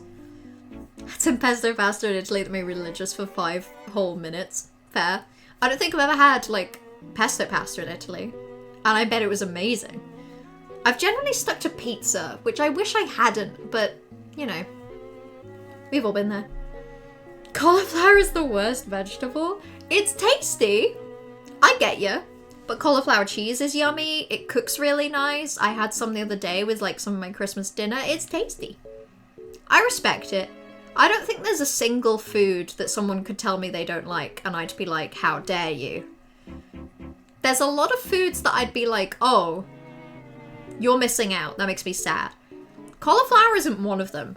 It's like, do I think you're missing out by not liking cauliflower? No. No, you're not missing out. It's fine. It's just like a fine vegetable. It's okay. If you told me you don't like oranges, however, I would say you're missing out. It has such a delightful citrusy flavor. The texture is so like, yum yum. If you told me you don't like pickles, I would also tell you you're missing out. Sprouts, yeah, fair enough. Avocado, yeah, whatever. Egg, even, yeah, whatever. Strawberries, I feel bad for you. I feel bad if you don't like strawberries. They're delicious. Has an awful texture. It's sometimes I get it, and sometimes it has a bit of like a weird plasticky aftertaste, but generally I like it. And you're right that like you can just swap out cauliflower for broccoli like all the time. You don't like pears, sweet potato, or melon. Okay, I feel bad for you on the pears front. Everything else I get. Sweet potato, Okay, so this is probably gonna piss people off more than onion rings. I don't really like potato. Like, I'm not gonna eat a jacket potato. I'm not gonna eat mashed potato.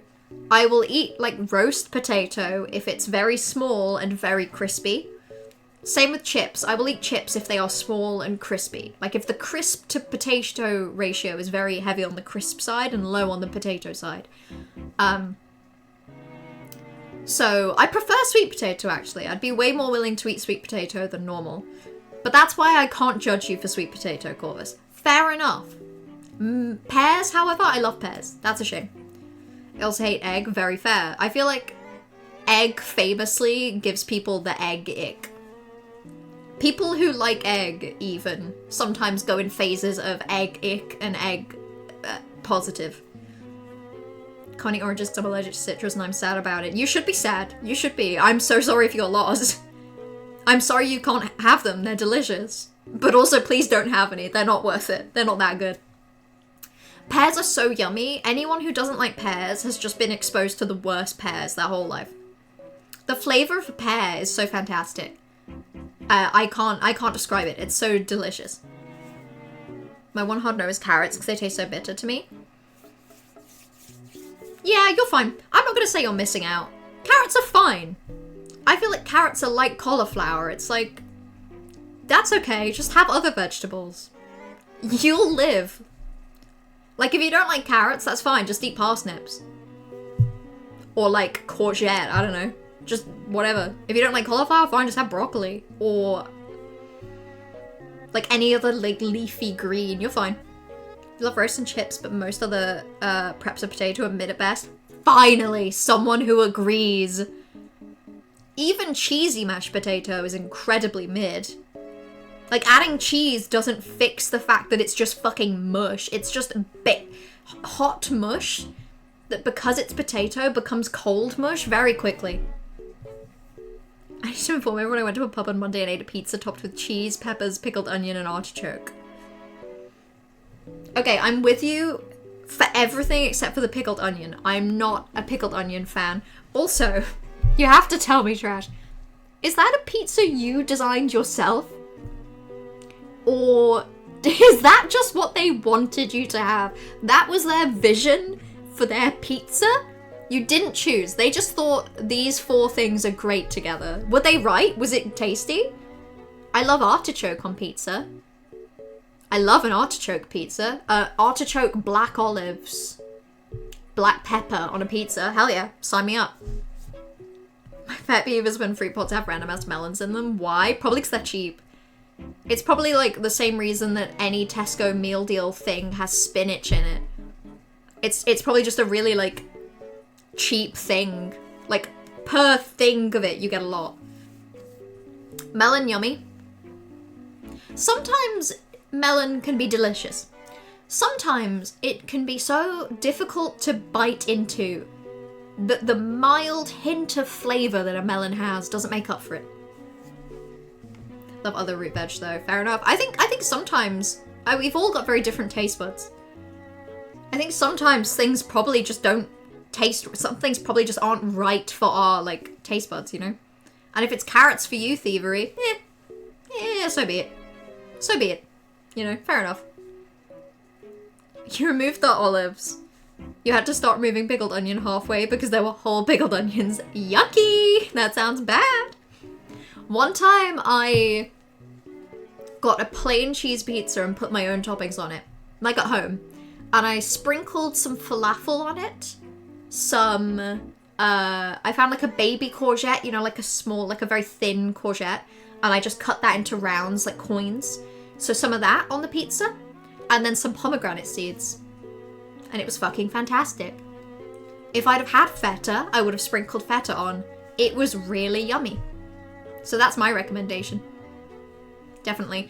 So again, I'm going to pretend this is a vegetarian taco and I'm going to say it's fine. I like it.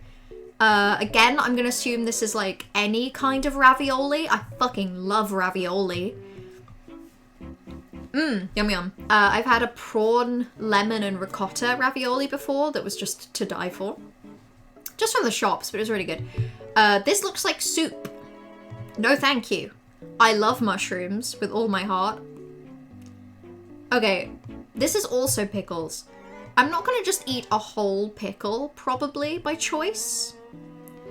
So even though I love pickles, this feels like I should probably say I might eat a little, because I'm not just gonna eat a whole one. I kind of want like maybe half of it cut into slices. That's just meat, no. That's also just meat, no. Asparagus is fine. I don't think I've ever had it cooked good enough to love it. Like, it's fine. I think that's too red for me to pretend that it's vegetarian, so I'm gonna have to put that in I don't like it. That's popcorn. I don't love popcorn, but it's good. I don't love raisins, but when I eat them, I enjoy them. Oh, I don't really like jelly. I mean, I feel like jelly exists for me somewhere between I might eat a little and I like it. It's like, if you gave me jelly and you had made jelly, I would eat the whole thing and I would enjoy it. But I would never choose it. So I'm gonna say I might eat a little. That's just meat. That's just green beans. Yum, yum, yum. That's, I think, kale? Actually, that might not be kale. That might just be like some leafy greens. I'm gonna say I like it. It's green. It's a vegetable. Mashed potato. Womp womp. Disgusting. Soy sauce, I think. Yum, yum. Courgettes. I love courgettes. Sushi. I'm actually gonna say I like it. I know a lot of sushi is raw fish, but some of that raw fish I like. Some of the cooked fish I like. The vegetarian stuff I love. That's potato. No, thank you. Those are carrots. I love them. This could be a lot of things. Baby leaf spinach from the bag. Spoken like a person that has not had too many Tesco meal deals that they have lost all love for baby leaf spinach. Is this you don't like olives, licorice, and anything aniseed? Licorice aniseedy things I don't love either. I'll have a little. Like a little, but not a lot. But I love olives. I'm a really big olives fan. Last time you did your own pizza toppings at home, you did air-fried shredded barbecue tofu. That sounds yummy. That sounds really good. My go-to, like, at-home pizza topping is corn, ham, mushroom, and sweet corn. Which is obviously just ham and mushroom and sweet corn, but it's really good. Minestrone soup? No, thank you. More like your strony soup. I don't want it. Mushrooms are my enemy, which makes me feel sad. I feel sad about mushrooms. The fact that you don't like cauliflower? Fine. Mushrooms, I feel bad for you. They are the best. Pepperoni on pizza is good. I'm not going to say it's a bad topping. I just like to throw in a little mushroom. Maybe a little olives. Popcorn from the limited edition Sonic 3 popcorn bucket. Okay, well maybe that would be like S tier. That's the best. Raspberry jelly is fine. That's tofu. There was a part of me that thought it might be paneer. Either way, I love it. Yogurt's fine. Hard-boiled egg? Is this hard-boiled egg? No, thank you. I'm not eating a hard-boiled egg. So that's everything. So these are my I don't eat. There's only one thing I think is disgusting, and it's lobster. Basically, everything that I don't eat is either meat, an American thing, a potato product, or a weird form of egg. I love licorice. Damn, can you spot the Scandinavian? Licorice is fine. My granddad really likes licorice. But it's fine. I've had some good licorice, I've had some bad licorice, so it's kind of evened out to make me feel very neutral on it. Okay, well that's all of food. Turns out if it's green or pasta or pie, then I'm a big fan. Basically every vegetable has basically ended up here. And even the I might eat a little category, I like jelly. Aubergines are okay sometimes. They're just kind of mid. I don't think there's a single recipe I've ever seen that uses an aubergine that shouldn't just use a courgette instead. So, I'm going to quickly save this one.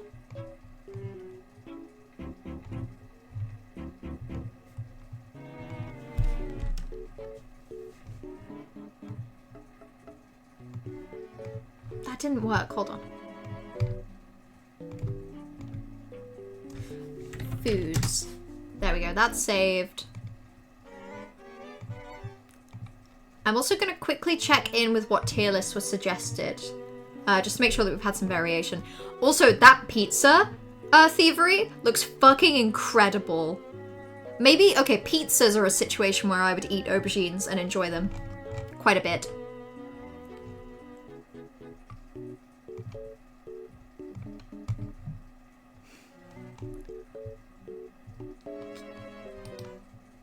Okay, I'm gonna take one more of Brights.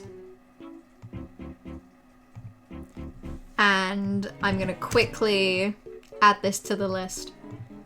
Also, now that I've saved them, I'm gonna delete some of the last few from my list.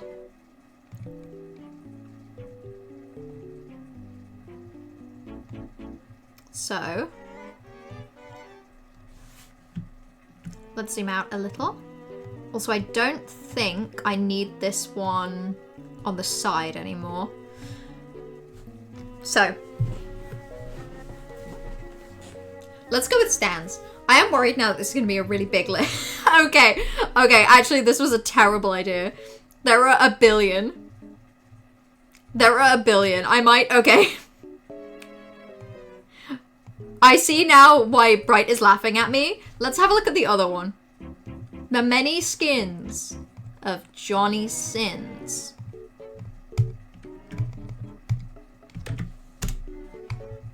Thank God. Okay. This is a better pick. This is much better. There's only like a few things. Now I feel safe. Now I feel safe and whole. Now I feel like all is right. Courgette is so much better. Okay.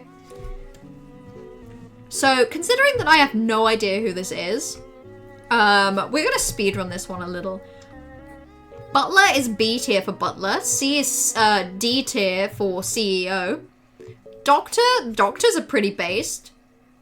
Golf instructors are also pretty based. Healing the world through golf. Oh, you know what I figured out? Is this a porn thing? I was not feigning ignorance until... Okay, I wasn't feigning ignorance until I saw, specifically, Mellow, you should not feel safe, Mellow, no, Mellow, haha, oh no. That combination in a row, made me realize what was happening. That made me realize. Can you blame me for not knowing any famous porn stars?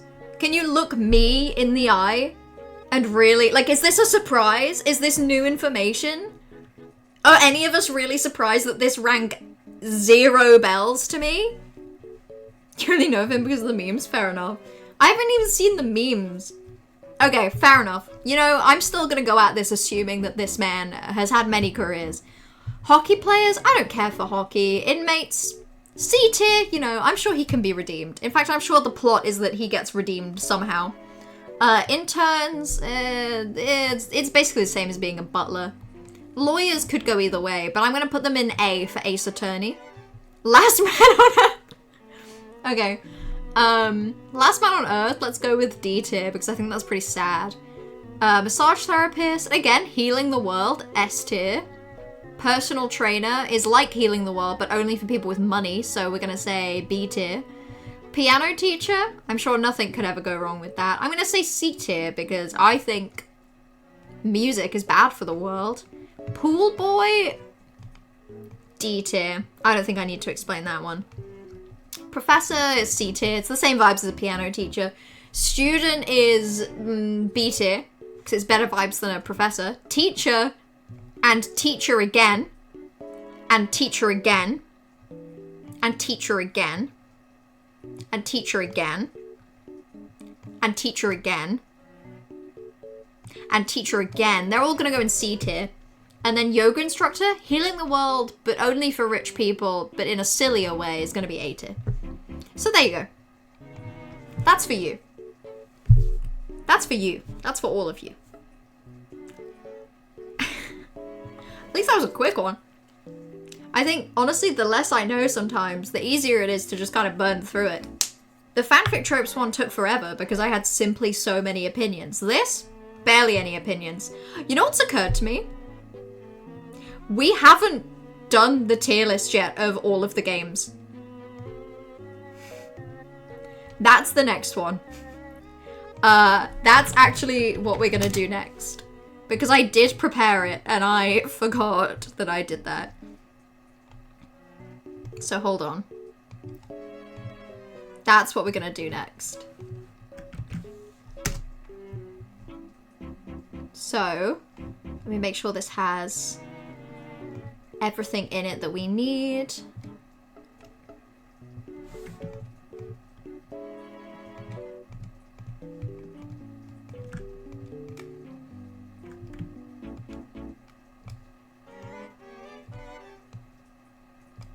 Hold on.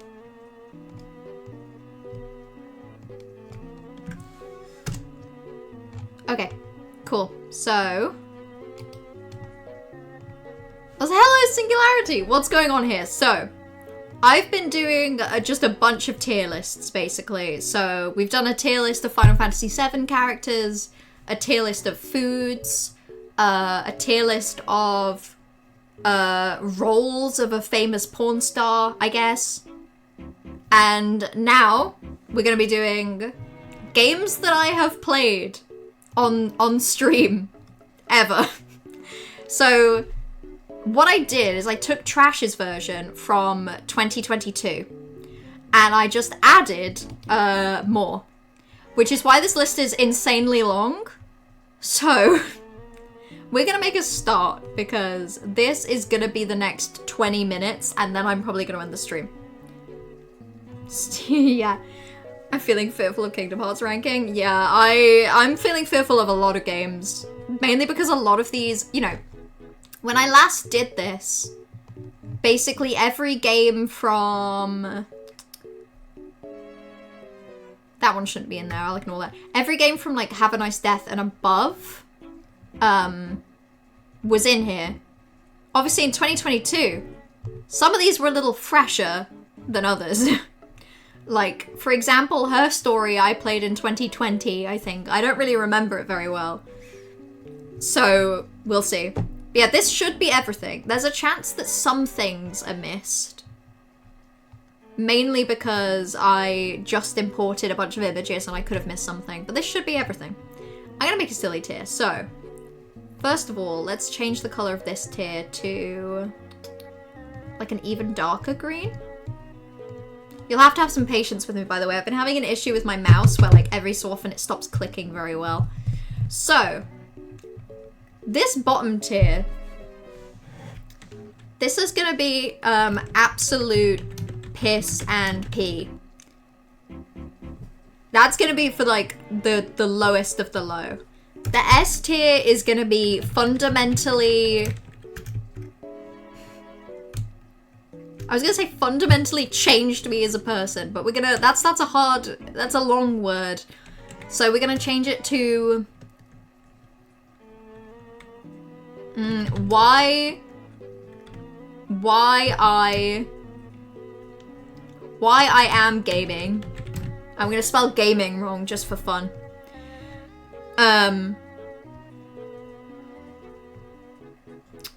So this is gonna be our next best thing. We're gonna say like, we're gonna say what a yippee experience. The next shittiest thing is gonna be like, why did I play this? At least it was content. B is gonna be like, had fun. Mostly. C is gonna be like, fine for some. And I'm telling you right now, fine for some is gonna be so riddled with other people's scrunglies. Fine for some is basically my category that is gonna be like, where all the things that I acknowledge are good, but I didn't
Okay, so there are two things that I'm gonna do before we get into this. First of all, I'm gonna have my hydrates or dihydrates. That's one. That's two. Another thing I'm gonna do is I think I want some slightly more hype music. And for some reason, I'm gonna pick what has specifically been in my head for some reason for like the past like 10 minutes.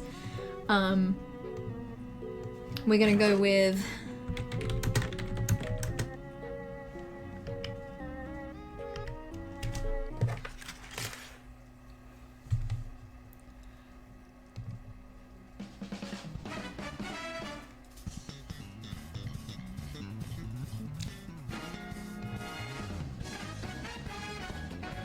we're gonna specifically go with the Mario Kart 8 background music. Yes, it is. This is the Mario Kart 8 Deluxe OST. So, we didn't do meme of the decade tier list yet. So, meme of the decade, British chocolate colors and PowerPoint transitions. Honestly, we might not get to them because the other thing I was going to say is that we are rapidly approaching the time of night. I mean, I don't think I'll get copyright struck for this. I might. You know what I'll do? I'll just turn it down. That'll work. Now we can all barely hear it. And if we can barely hear it, we're all fine. Besides, okay. This is a very much a for in the moment kind of stream. As a concept, this is not like this is for archive and for current moment purposes exclusively. I'm gonna have to go to bed. Thievery, thank you for hanging out. Get some rest. I'm hoping that your strep throat recovers, because it sucks to have an illness at the end of the year. In general, it kind of sucks. But yeah, wishing that tomorrow you wake up feeling so healthy, like the healthiest you've ever felt. Also, very briefly, meme of the decade. I took a look at this earlier. This is fucking massive. Like, I appreciate that because it's voting through it, it's quicker. So if we do get to it, it would be nice, but it's massive. So for now, let's stick to this. I'm very excited. So this is kind of a mix because some of these games, like Hollow Knight, like Resident Evil 7, I started playing on stream and I finished on stream, and the whole experience was streamed. Some of these games, like Kingdom Hearts, like Persona 5, I started playing on stream, and I either liked them or I found them okay, or, you know, I saw the vision, but maybe I never finished them off or on stream. Some of these games, like Yakuza 0, I started off stream, played a little on stream every so often, and then finished off stream. So ranking these, I'm just gonna do on like my experience and not specifically the stream experience. They are not in any particular order. When you upload images, well, at least I found when you upload images, I think they just kind of randomly get put in, or it might be alphabetical order. In fact, I think it started off as alphabetical order, but it's all kind of moved around a little. So originally it was alphabetical, but then everything that I added, so these bottom two rows, this is everything since June 2022, and those got added, I think again hypothetically in alphabetical order, but we'll see. So at the very least, we're starting off with some of the older ones. 12 minutes.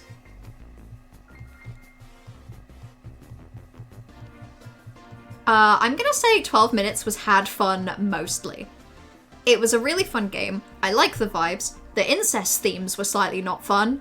In fact, very not fun. But, you know, I appreciate themes in media. But the fact that sometimes I had no fucking clue what I was doing and I really needed help meant that it was only sometimes fun.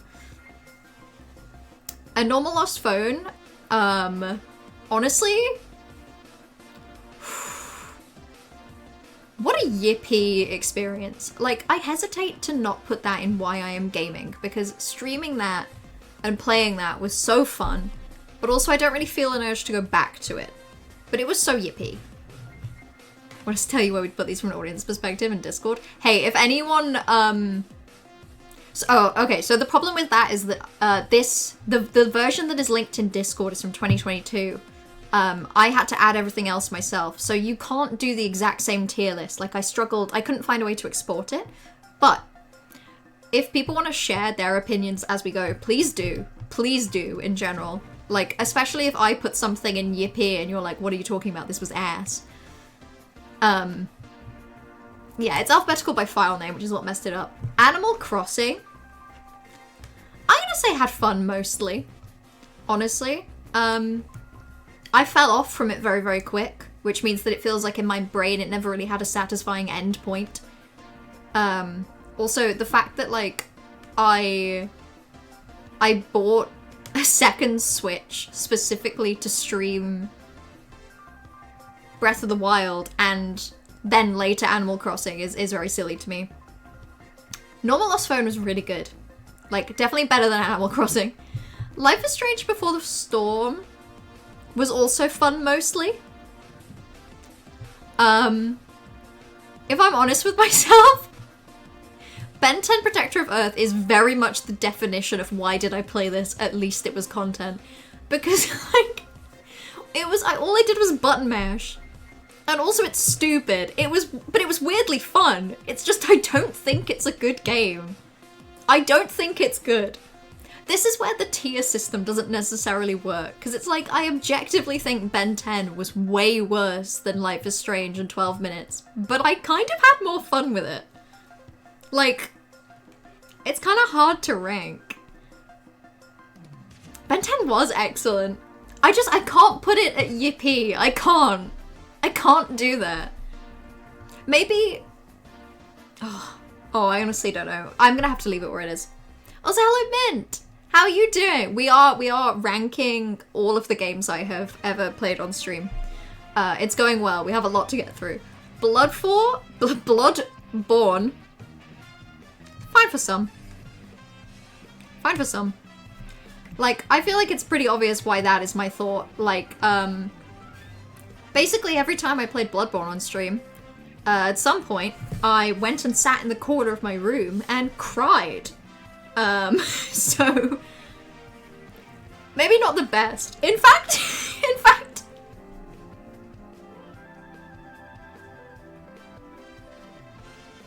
like, I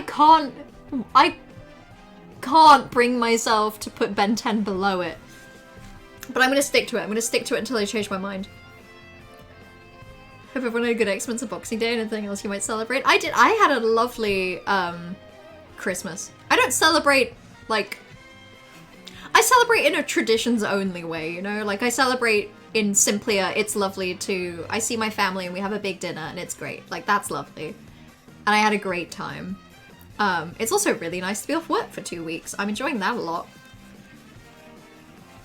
Okay, we'll leave it at this, but, like, in my heart, it feels wrong to put Bloodborne above Ben 10 Protector of Earth. It's objectively a better game. But I didn't like it as much as I liked Ben 10. I finished Ben 10. I did not finish Bloodborne. Breath of the Wild, I'm gonna say I had fun mostly. Part of my issue with Breath of the Wild is that now that I've played some of Tears of the Kingdom, I'm like, huh. Maybe I didn't like Breath of the Wild. Maybe it was just fine, actually. Child of Light. Oh man, I'm gonna have to fix these categories. Okay,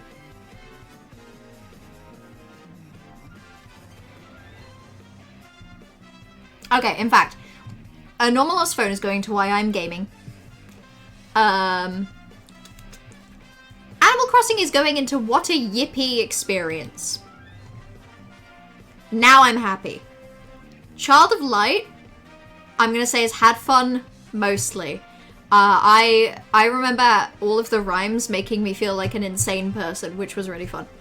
Pretty Panic of the Ladders was iconic in Bloodborne, and it was fun. I think with Bloodborne, I just kind of liked, I don't know, I liked some elements. I wish I'd been better at it. Like, if I'd have been just good enough to make more progress, I think I would have had a lot of fun streaming that, but I was not good enough. Yeah, pausing the Gascoigne fight and switching to the main menu and then realizing that it didn't pause the game broke my heart into several pieces. In fact, maybe I can admit this. Maybe I can just... Okay, are we all good? Are we all good? Okay, cool. Dark Souls 3, I think I played for like 4 minutes. So I'm gonna put that in like, why did I play this? Because like, I think I only played it for content. For about 20 minutes of content. Child of Based, am I right? It was really good, I liked it a lot. Some of the writing is terrible, but it's kind of endearing. Breath of the Wild as we have Tears of the Kingdom at home. It really is. It's like, I think I've seen someone say somewhere that now that Tears of the Kingdom is out, Breath of the Wild feels like a demo. It feels like a tech demo for the potential of Tears of the Kingdom. Just, I think a lot of people feel very strongly about Breath of the Wild more so than Tears of the Kingdom. I also think they're wrong, but, you know, whatever. Game that probably tried to rhyme fair and bard at some point. It would be a half rhyme. They like their half rhymes. Okay, Detroit Become Human. I feel very fond of that game. But I think I'm gonna put that in had fun mostly. I'm also gonna rearrange these gently to reflect my opinions. Detroit was fun on stream. Specifically for like, I can't remember what my bit was. I feel like my bit was making good choices for Connor and bad choices for everyone else. Which was fun. That was a fun way to play the game. I have my opinions on that studio's games, which is very incredibly valid.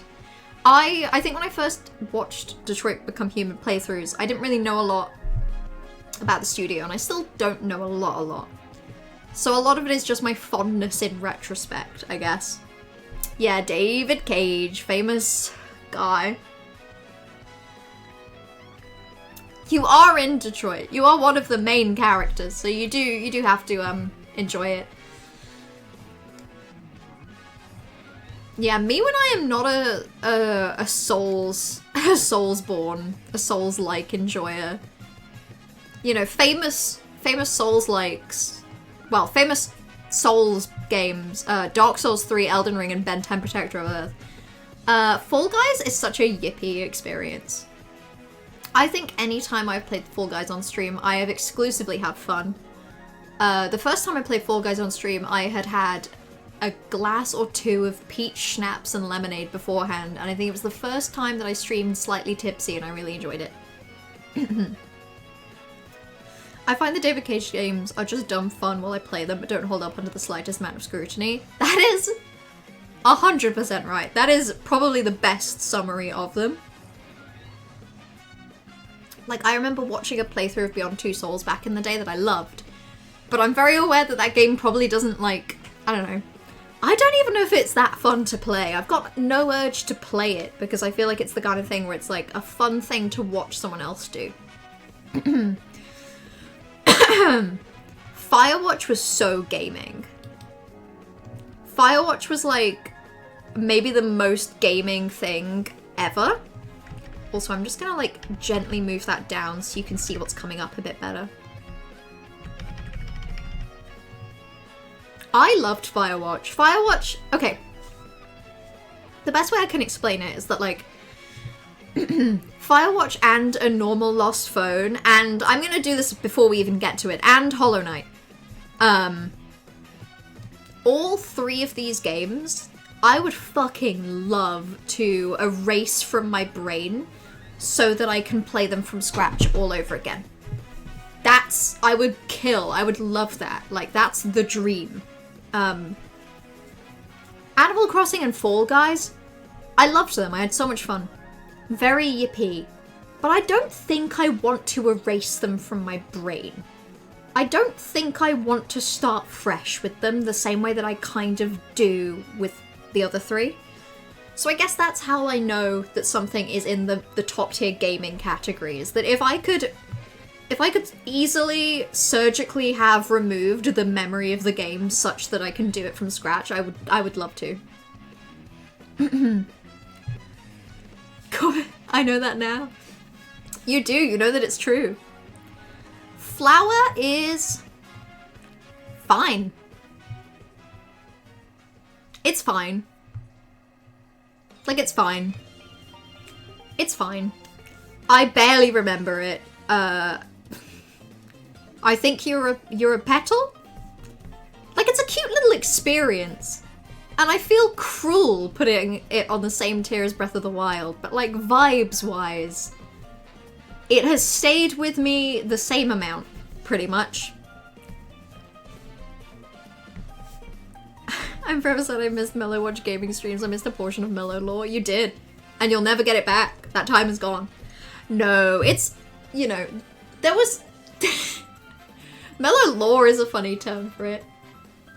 I think I played some bangers at the beginning. That is a slight shame. A normal Lost Phone was a real fucking banger. I would erase that from my brain and go from scratch. Firewatch is Cinema. Firewatch is Kino. I don't remember much of Firewatch, so maybe I can play it from scratch again, technically, lol. I think you should. I honestly think you should. I would love to have that. Five Nights at Freddy's 4. Why did I play this? At least it was content. Pretty much. Also, okay. Bloodborne is getting moved down. I'm sorry. The more I think about it, the more that I'm like, I cried every time I played it. I can't. Also, I'm moving Ben 10 up. And I'm gonna leave it there. Five Nights at Freddy's, I'm gonna say had fun mostly. I feel very nostalgic about Five Nights at Freddy's. Like, very. So, it gets ranked pretty highly. More like Midborn. It's like, I know it's a good game, but like, I'm not doing a tier list based on what I think is the objective truth about video games. Clearly. Genshin Impact is quite thoroughly why did I play this, at least it was content. Gone Home I'm gonna say was fun. It's like, I feel like the had fun mostly category is gonna get really full of games, because like, there's a lot of things that I've played that were just kind of fun experiences, just like neat, you know? Just neat. In fact, I'm gonna change had fun mostly to neat. And I'm gonna change fine for some to had fun mostly. Ignore the fact that there's some orange now. It's because I copied and pasted. You're gonna have to ignore it. Cried? Wow, so good at bringing tears to your eyes. Uh-huh. Sure, I guess that's one way to put it. I guess one could say that the 8 billion attempts of the Father Gascoigne fight that I did with no progress definitely was... It was so good. In fact, I like to think about it. Anyway, Hades... I'm moving Life is Strange down 1, and I'm gonna put Hades into neat. I liked what I played of Hades, but I wasn't very good at it. I did not improve at the same rate that the game wanted me to, and therefore I found it frustrating. Hades nuts. Hades nuts is accurate. That's also how I felt. Hades nuts. Damn, we got a double Hades nuts. I need to finish Bloodborne. It's been like 3 years and I'm halfway through. You do need to pick it back up. It's a hard game to pick back up though, I get that. Like, when you're out of the rhythm of it. I guess Hollow Knight would be the same. If I'd have just put Hollow Knight down then tried to pick it up now, it would have been really hard. Gone Home gave me motion sickness and I will hold that against it forever. That is fair. somehow it didn't give me motion sickness, which is crazy because Minecraft used to make me feel motion sick, so somehow I'm fine.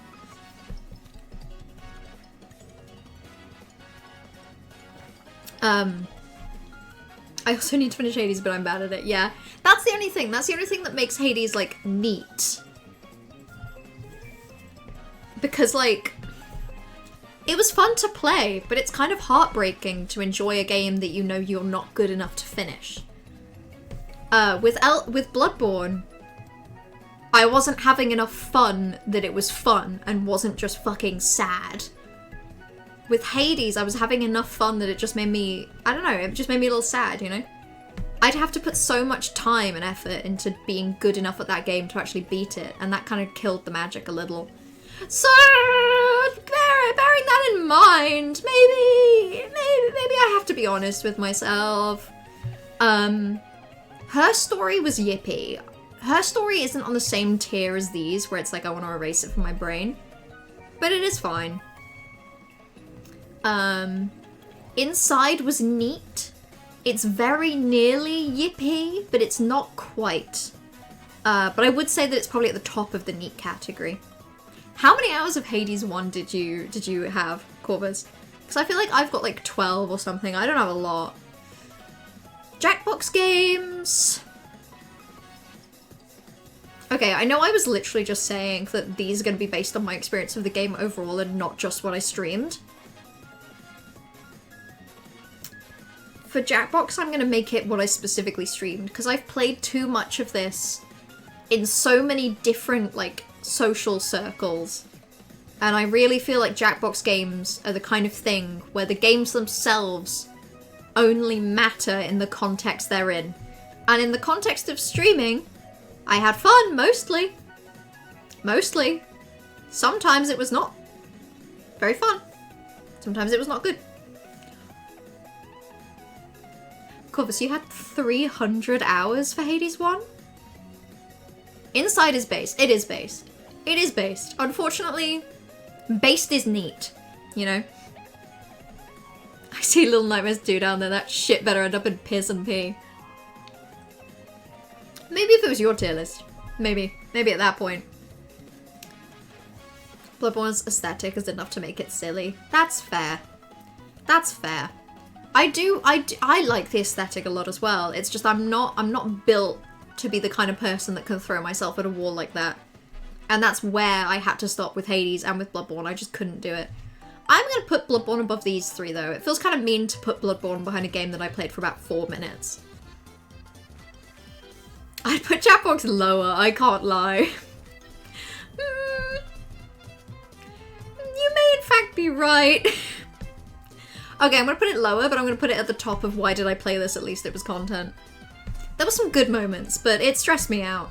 Dark Souls 3, I think I literally played for like 4 minutes. In like 2021, probably. It was probably that, when I first started streaming with my PS4, I was using my brother's account and I kind of just downloaded a few games that he had. Same with Elden Ring. He had it, I gave it a try. That was kind of it. God, a total of like nearly 400 hours between Hades 1 and 2 is wild, Corvus. I'm glad you liked them. I'm glad that you know, I wish that I could have committed that much time to it. I feel like that's kind of what you need for Hades 1, and I just didn't have it in me. And a few speedruns you didn't record properly for Hades 1? Oh yeah, I remember! You did used to do the speedruns of it, right? Damn, that explains the hours. That's fair, actually. You did the first boss, which is like 3 minutes into the game, and then did 4 to... Yeah, that checks out. That does sound like something I would do. But honestly, I can't do Souls games. Bloodborne is the furthest I ever got into a Souls game, and basically at the first major hurdle, I completely give up. That's just how it is. I just can't do it. Thought Souls at P, am I right? Yeah, shot, plols B. Journey? I don't know, I feel the same way about Journey that I do Flower. It's like, I barely remember it. I know it was nice. I think. Life is Strange, I'm gonna put right here. I didn't like it as much as Child of Light, but playing it on stream in particular was very, very fun, and I liked it more than Detroit. So, Life is Strange, a game famous for its lighthouse. We would all agree, right, that Life is Strange, like, if someone showed you a picture of the Life is Strange lighthouse and they were like, what's this from? This is from a game, what game is it? You'd say Life is Strange, right? Like, you'd know. I don't think I need to say anything about Limbo in absolute piss and pee, do I? Do I need to say anything about that, or can we all just accept it? I put Life is Strange in yippee. I can see that. It was fun. I think part of the problem I had with streaming it in particular is that like 80% of the game is dialogue. And I think Life is Strange was the the first time I learned that streaming a game that is mostly dialogue is kind of hard. And I think that my experience of the game is too colored by that.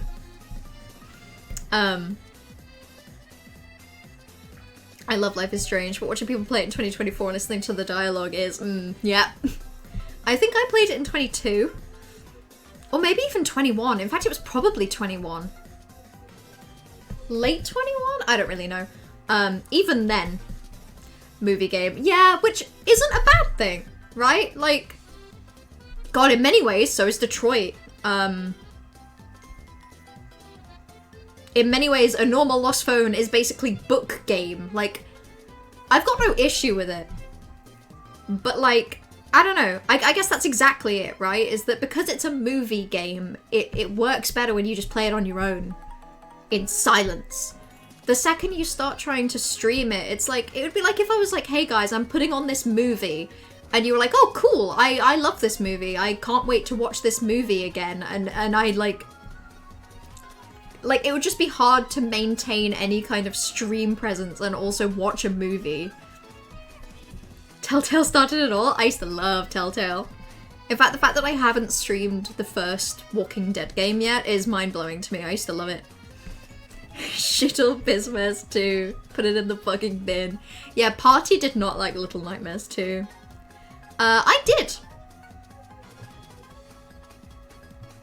In fact, I would almost...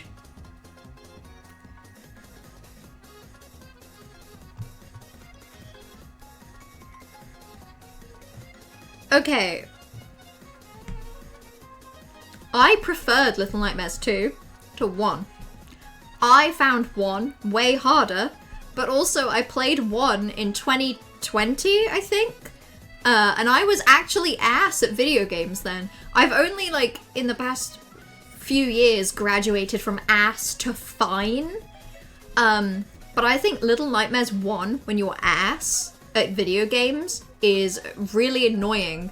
Little Nightmares 2, I think when you're fine but you used to be ass, you're good enough at the game that, like, it doesn't take you a billion attempts. But it still takes you a lot of attempts. But because you used to be ass, you're kind of just used to it. You're like, oh wow, that room only took me 5 attempts. Amazing. In Little Nightmares 1, a room like that would have taken me 10, you know? Little Nightmares streams were so silly fun. I loved them. I did some of the DLC, didn't I, for Little Nightmares 1? I think only one of the bunch. Mario Kart 8 is so yippee. In fact, I would say Mario Kart 8 is the most yippee of the yippee experiences. Definitely. 2 is obtuse and annoying and half it barely works. Which is true. But when you're not good at video games like me, that's kind of what all games feel like sometimes. So sometimes when a game is just like that for everyone, it's kind of refreshing. No wonder the series got fucking stolen from the original devs. Yeah, which now just means that we exist in a timeline where somehow we've spawned 2 versions of the game series. Because we have Little Nightmares 3 and then, like, I don't know, the other one that I can't remember the name of, but kind of looks better and scarier. It was. Little Nightmares was good enough for the main channel. I think, well, in fairness, I think lots of games have been better for the main channel. It's just, I also played Little Nightmares 1 when I had the time to edit. And I'm so slow at editing. Same thing happened with Harvest Moon, where like Harvest Moon spun off and then a billion other like farming sims generated at the same time. So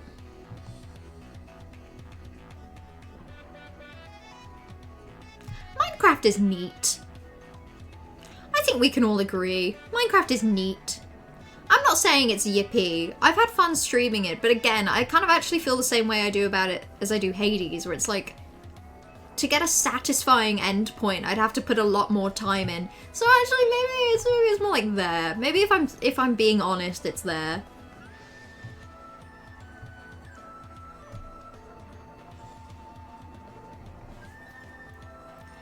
Yeah, so Monster Prom is too, like, I actually feel like Monster Prom should be taken off of this tier list and put into the fanfic tropes horny jail tier list. 2 Monster Prom mentions in one stream, that's wild, yeah. I guess this is the curse of doing all of the games I've played tier list, is that we have to start reflecting on the past.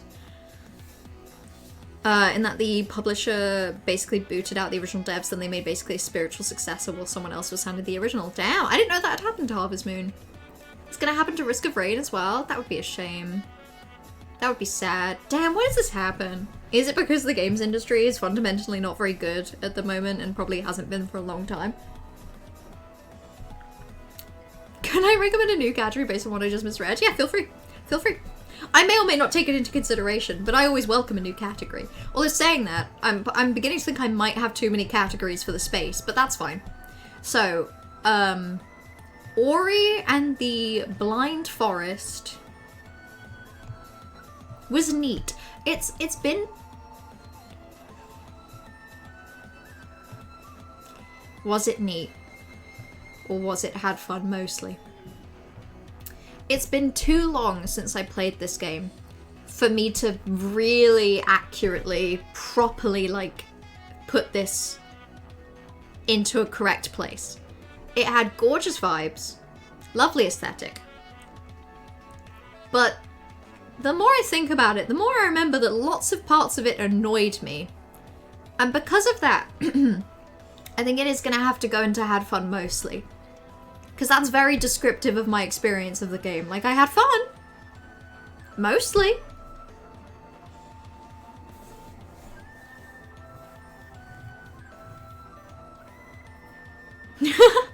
If we have why I am gaming, you might need a why am I gaming? Okay. Spiritually, that's what absolute piss and pee is. Playing Limbo made me go, huh, maybe I hate video games. Maybe video games are the problem. Maybe video games are what's wrong with our society. That's how Limbo made me feel. I think that's how Little Nightmares 2 makes Party feel. Damn, the original Harvest Moon team makes story seasons now. That kind of makes sense. You did not tell me where you got your name from, right? I honestly don't remember Ori, because it was the first time where I was like, I'm going to play this at some point. I'm going to sit here and zone out. Fair enough. I somehow think I did that and also played the game. I remember basically nothing about the progression of the game. I just know that there's a big old bird, and that's kind of it. You got your name from Monster Prom? Right, I'm so sorry. I'm so sorry that it's been mentioned twice today, and neither time has it been mentioned particularly favorably. It's just, it's not for me. It's not for me. It's for people, and I respect the hell out of that, but it is not for me. And like I say, I think I was expecting a much more innocent game. And I think when I was then jump scared by, horniness vibes, I think it put me off simply because of the dissonance between what I expected and what I got. It's for people who are not me, exactly. It's for everyone else. Okay. Plague Tale Innocence. Honestly, this was such a yippee experience for me. I fucking loved that game. I found that game because one day I randomly tuned into RT Game on Twitch and he was playing a Plague Tale Innocence. And it was the first time I ever got excited about like an ongoing live stream series. Like, I watched the stream and I was like, this game is really fun. His commentary is really fun. And then I think I kept checking every day. I was like, has there been another Plague Tale stream? And then when I actually played it, I really enjoyed it as well. So, what a yippee experience. Still waiting on Plague Tale 2 stream. I'm waiting for it to be on sale for a lot cheaper than it has been. It's been on sale, it's just not been on sale for cheap enough. Like, I liked this game a lot, and I'm excited for playing the second one, but I don't know, it's one of those things where I want it to be cheap, you know? I don't want to pay a lot for it. If you put that as an option for the next vote, I'll make sure it wins. Interesting. That's interesting to know. That's very interesting. Also, it's like 10 to 11. I need to quiet. In fact, I'm taking out the second earphone to sort of reduce the noise levels a little. Okay, Pokemon Brilliant Diamond. Would you all hate me if I said that was absolute piss and pee? Because it kind of is. Hold on. Let's bring up Epic Games right now and see if that's on sale. I do check Epic occasionally. I don't check it religiously, unfortunately. The current free game is Hot Wheels Unleashed, but they've been doing a thing over the winter season where like every day they release a new free game. And I've been checking daily to watch for that. No, that's where it should be. Fair. Okay, I'm glad we all agree. It's like I played a lot more of that game than I thought I had, but it felt like I was in a constant stream of the most boring fucking Pokemon battles ever. I sent out my starter Pokemon, it steadily got overpowered, it beat fucking everything. I did that for hours, and then I was so overpowered that I killed Dialga. Like, kind of an ass experience of a game. Playing Pokemon Brilliant Diamond was basically like doing a podcast, but I got to like have a background activity. It was kind of mid. Legends Arceus was really neat. I would say probably the neatest of the neat. The thing that stops it from being in this category is that I never got to play more of it, basically. Like I liked Legends Arceus, but I didn't get into it enough to ever actually finish it, and now I can't get back into it, which sucks. But it was really good. Like, I refuse to not give it its credit for how much fun I had of what I played.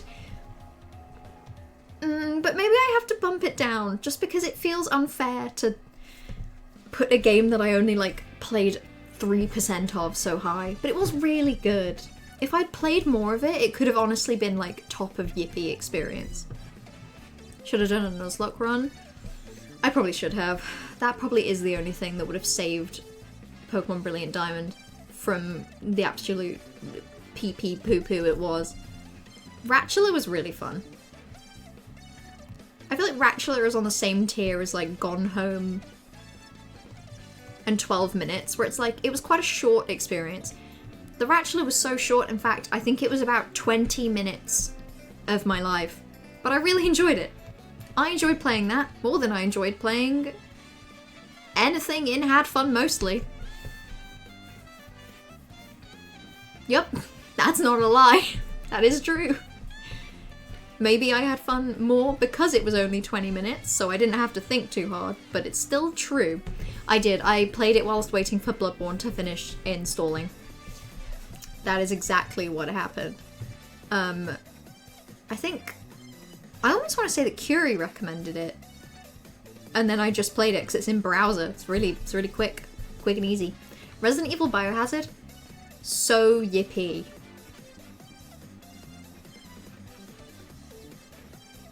In fact, that's top tier yippee. That is like the purest yippee ever.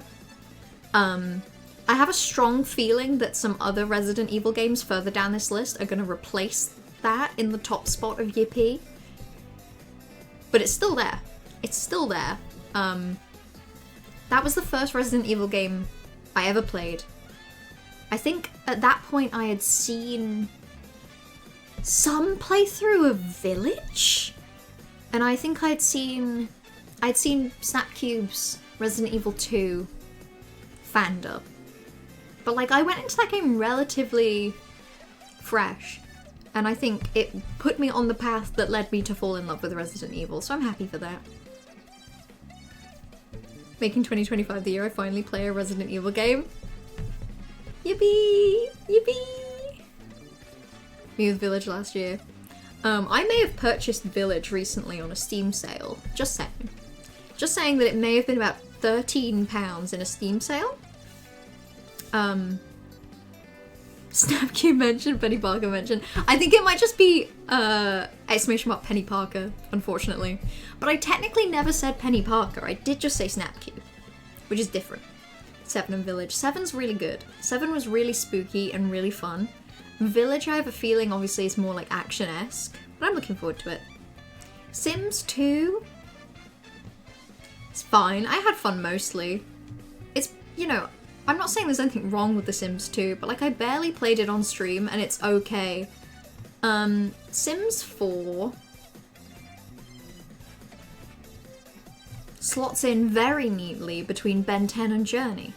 Overall, I feel like streaming Ben 10 brought me more joy, but I've had some very fun Sims 4 moments on stream. Now, Trash.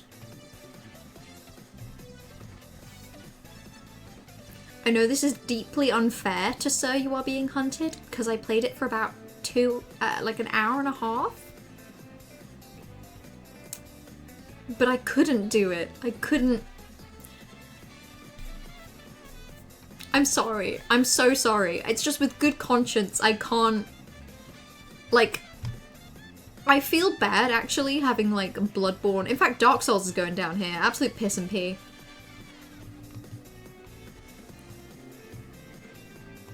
Yep. This feels correct. It was rough, no, it's fair. I'm just not good enough at it. But that's real early days. Like, that would have been maybe like, I don't know, May 2020. And I just couldn't hack it. The childhood nostalgia, I completely get. Like, I'm lucky that one of my childhood nostalgia games kind of held up for me, like Child of Light. But if I went back to one of my other childhood nostalgia games, I doubt I'd have as much fun streaming it. Cough cough, Viscera cleanup details, Santa's Rampage. I have a feeling that, like, you know, more than anything, even though I feel nostalgic about that game, I would think it was very fair if other people didn't love it. So that's fair. Skyrim? As a game,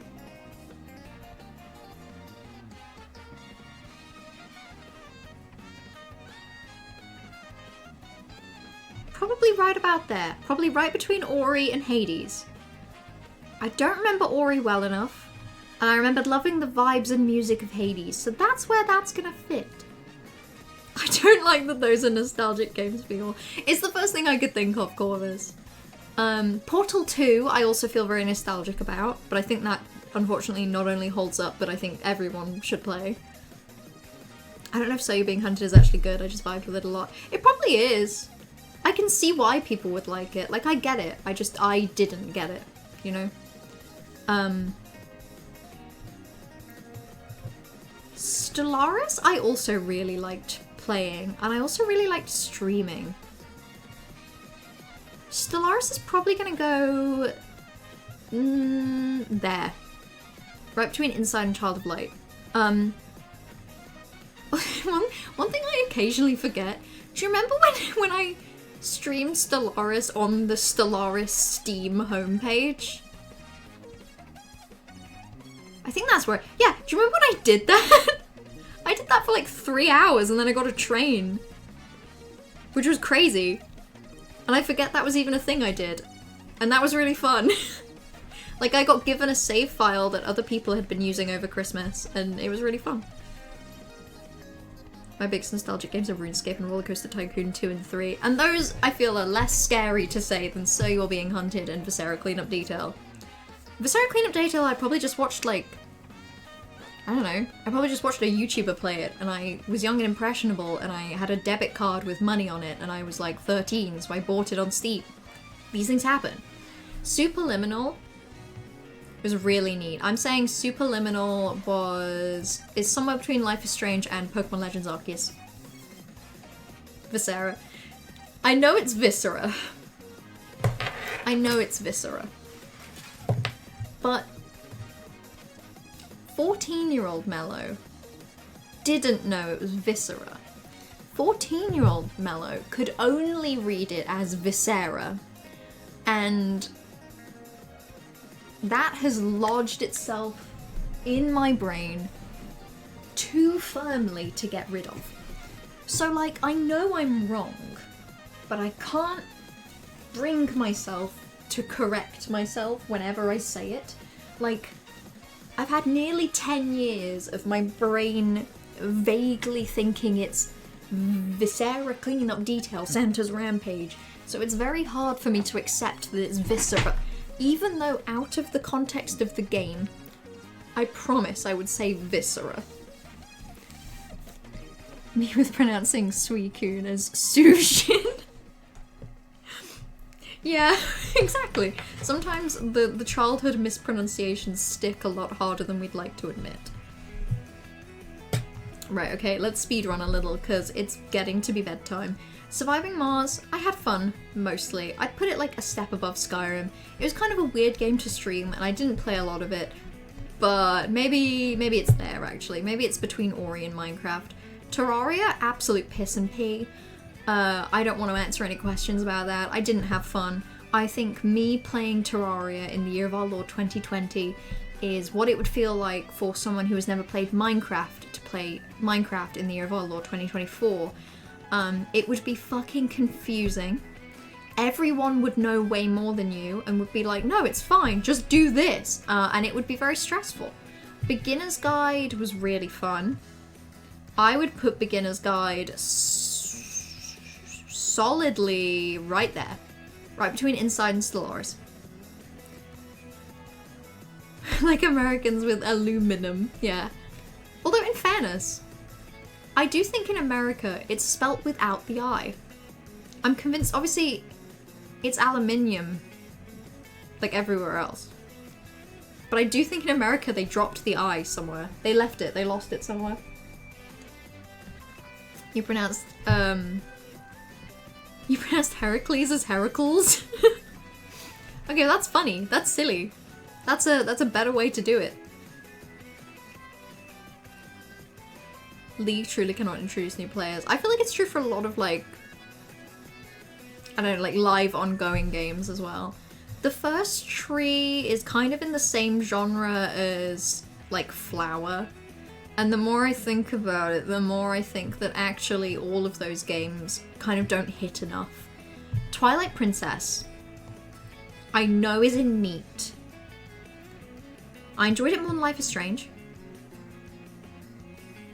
Did I enjoy it more than Child of Light? Not quite, but still neat. I still really liked it. And in terms of the, you know, I'm sorry, Jirash. I'm sorry, I know it's wrong. I know it feels wrong to you, but this is kind of how it is. I know you wish it was in Year P, but I can't bring myself to do it. I think the most I can do is bring myself to do this, actually. That seems fair. Aluminum. My autocorrect says this word is in the American English Dictionary. Yeah, exactly. They have it without the I. So in fairness to them, aluminum is the correct pronunciation of that word. It's just that that word should have an I in it. I had such a good time watching you play the game. Yeah, I have really fond memories of it. I'm just very aware that, you know the category title, had fun mostly? That very much applies to my experience of Twilight Princess. It's just that I enjoyed it too much to let that get to me. Right, we're nearly in the home stretch. We Were Here 2. Why did I play this? At least it was content. Same for We Were Here 1. Better than Monster Prom, though. Better than Genshin Impact. What Remains of Edith Finch is honestly another classic, another banger. What Remains of Edith Finch was like a 4.5 hour stream because I loved it so much that I just had to finish playing it. And again, I would erase it from my brain and start from scratch on that one. Mellow Loud, I'm sorry I love you, but you're a little loud. Yeah, my mum texted me that when at about midnight I was still streaming and I was talking in a volume even louder than this. So, I don't blame her. You stole my Wii U for 2 years for neat. Yeah, I did. I'm so sorry. Listen, if it helps, that's top 3 categories. And it's like solidly at the top. In terms of like, so many of the games are in neat and had fun mostly, that Zelda Twilight Princess is still probably, what is that? In like the top 15? How is this stream lasted for 3 hours? I know, and we haven't even done like most of the tier lists. I think it's because I had too many opinions on fanfiction, like more than I expected. Would it change your mind if it was called Freaky Princess and Vinda was freaky? Is that not already the case? That's how it felt when I played it.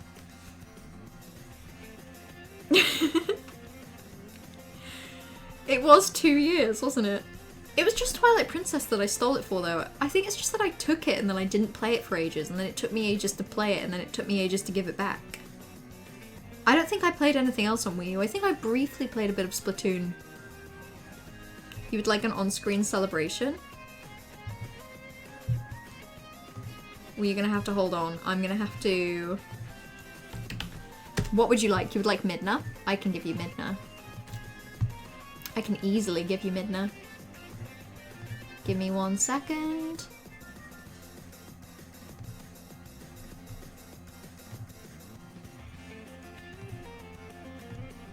There you go. There's your Midna. Enjoy. Enjoy her with all your heart.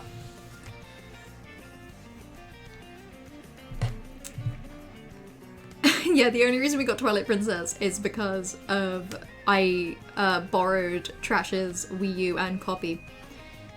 I have since seen it on Wii for fairly cheap. But I also am really glad that I got to do it on the Wii U. It felt fun. Have a Nice Death, I think, was Piss and Pee. Probably at the top of the list, because I could see myself enjoying it, but like, kind of in the same vein as like Bloodborne. I didn't want to throw myself at the wall that much. This is an error. This is because I took my photos of all of the games from the past 2 years, from the same folder that I put the tier list screenshots in. So I'm just going to move that to the end and we're going to move on. Resident Evil 3. I love Resident Evil 3. I know it's ass. We're halfway done. Okay, in terms of years, yes. In terms of number of games, I played way more games between 2020 and 22 than I did between 22 and 4.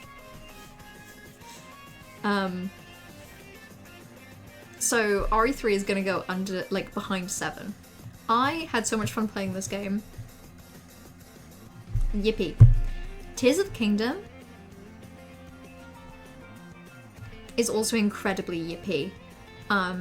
The fact that Breath of the Wild is here for me and Tears of the Kingdom is in yippee experience is crazy, but like, I have had the urge to play Tears of the Kingdom outside of streams.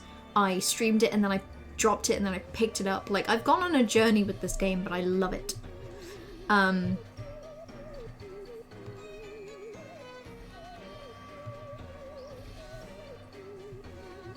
we all okay with that? Are we all, like, Sonic Generations and why did I play this? At least it was content. Are we all okay with this? Because on one hand, I know that people love it. I know that it's a good game. On the other hand, it took me about half an hour to do one level. Banker track. Yeah, okay, we've hit the spooky music time of the Mario Kart 8 Deluxe soundtrack. You should play Shadow Generations? Maybe. Maybe one day. The Shadow stuff does look fun, but chances are I am never gonna put that on a vote for you all. I'm never gonna let you all give me that game to play. Peak incoming, Yakuza 0, okay. So, this is when I very carefully try not to ruin my relationship with my boyfriend. Okay. That feels truthful. That feels honest, and also healthy. Tears of the Kingdom at home. It really is. I liked Breath of the Wild, but like, I beelined the plot and then I put it down and never picked it up again. And Tears of the Kingdom, I've done the complete opposite. I have, I think, double the amount of hours in Tears of the Kingdom that I had in Breath of the Wild, and I'm like a portion of the way through the story. You should start the Shadow stuff in Shadow Generations. It's just Sonic Shadow Generations, right? I have seen Penny Parker play it and it looks really fun. Anyway, don't quote me on that. A mere yippee experience? What do you mean, mere yippee? I have put this above Twilight Princess, which, as we have established, Trash lent me their whole Wii U for 2 years for me to play this. Is that not good enough? Sonic 3 is so good. You should. Sonic 3 is really good. Okay, Death's Door. I really liked Death's Door. I really liked Death's Door. Maybe right there.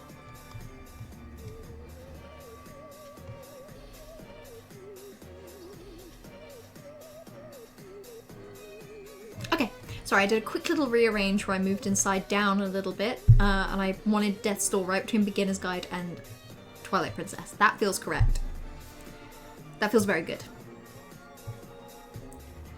I feel like for me it says a lot that I finished Breath of the Wild 95 hours over 6 years versus 200 hours over a year and a half Tears of the Kingdom. Exactly. There's like...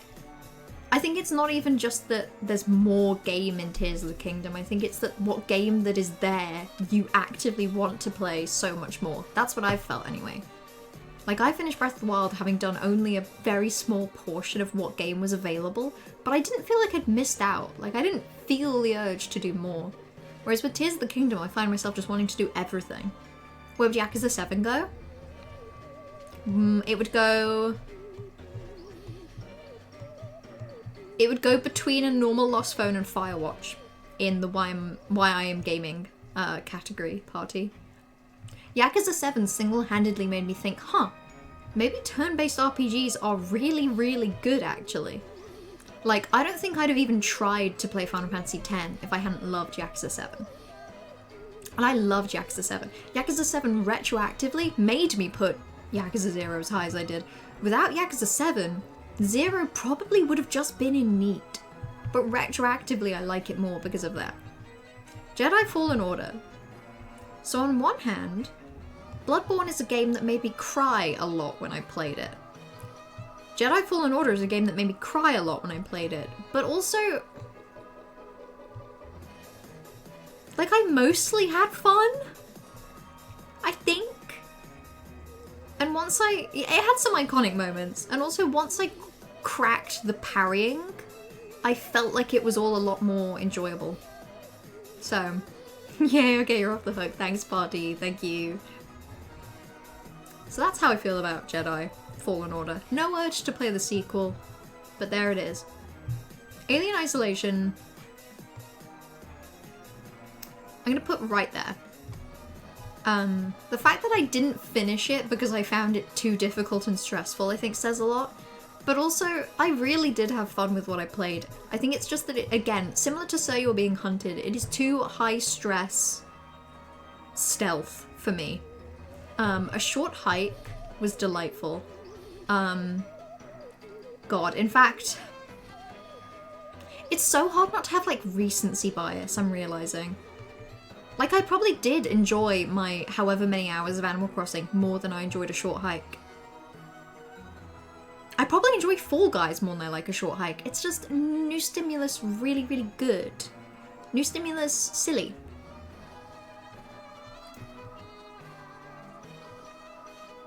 That's fair, that's just the intent. The intent of Alien Isolation works too good on me. If the intent is to feel isolated and afraid of the alien, then yeah, good job. Still haven't seen A Short Hike. You should play it even, it's really good. It probably goes on sale for quite cheap, if you ever wanted to get it. It's funny how if you swap the I and am in the top category, it swaps from being peep to absolute shit. I think Mint actually pointed that out earlier, that you could fully just rename the bottom category Why Am I Gaming?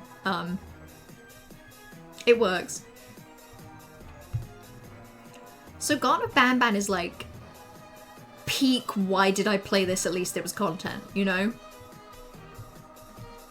Also, with love and respect, in terms of my experience of the games, so this isn't my judgment. I don't think that Bloodborne is objectively the worst game ever. It's just in terms of my experience, this bottom list is all games that either made me cry, feel shit, or I was so bored. Absolute piss and pee. The piss out of one's eyes that we call tears. And pee. Big news, Blue Green bought me Ace Attorney 4-6 for Christmas. Oh, so fun! That is huge. Now you can have more of your scrongles, more of your scronglies. Oh, speaking of piss and pee, Silt. Game so unenjoyable to me that after like an hour and a half of playing, I uninstalled it and got a refund. Ass!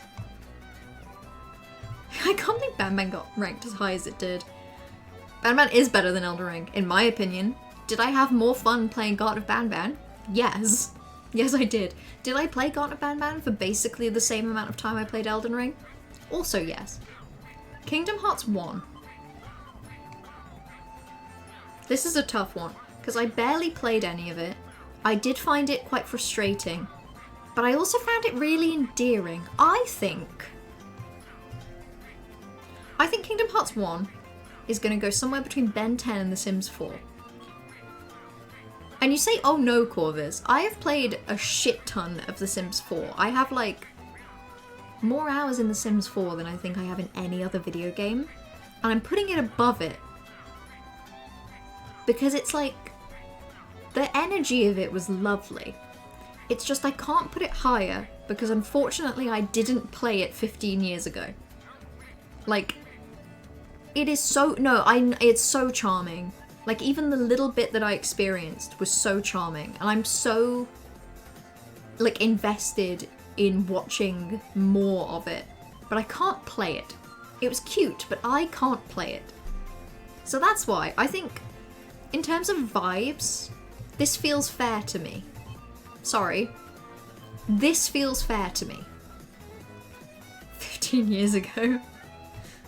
More years ago? Less years ago? I was taking a very bad guess. What did I get for Christmas? I got a bottle of espresso cream Baileys. I got a bottle of gin. And I got a bottle of Chambord.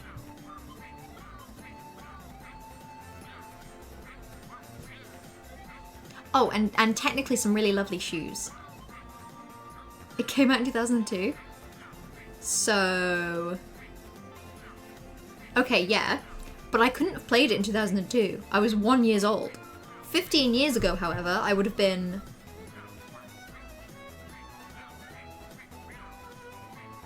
like 9 or something? That feels fair. It's more the vibes of like playing it in your like early teenage years, late 10s kind of thing, you know? Okay, Fire Emblem Three Houses I fucking loved.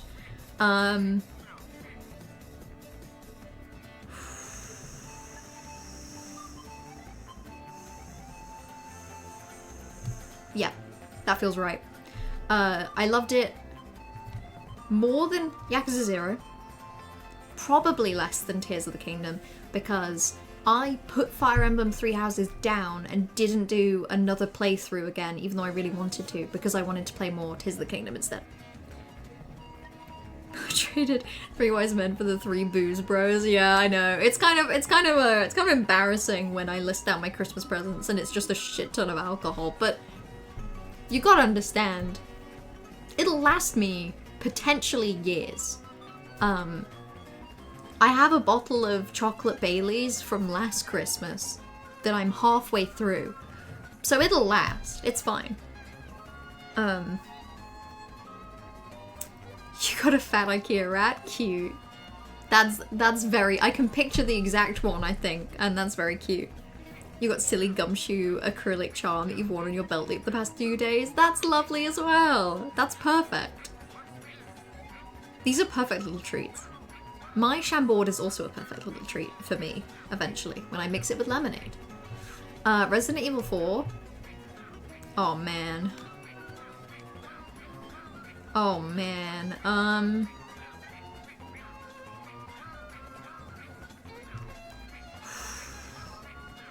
Yeah, I would. I would scrub it from my brain and play it again. I would willingly scrub that experience from my brain. Firewatch feels more important to me. But, like, RE4 Remake gets a thorough why I am gaming. 3 Powers is goated. It is! Yeah, Engage looks fun, what I've seen of it. But obviously I think Engage is for the real Fire Emblem fans. You got a proper wood whittling kit. And you've only nicked your finger 3 times so far. Is that how you injured your hand, Corvus? Please tell me it isn't. If I send you an image, can you put it on stream? It depends on the image, but probably. Persona 5 Royal.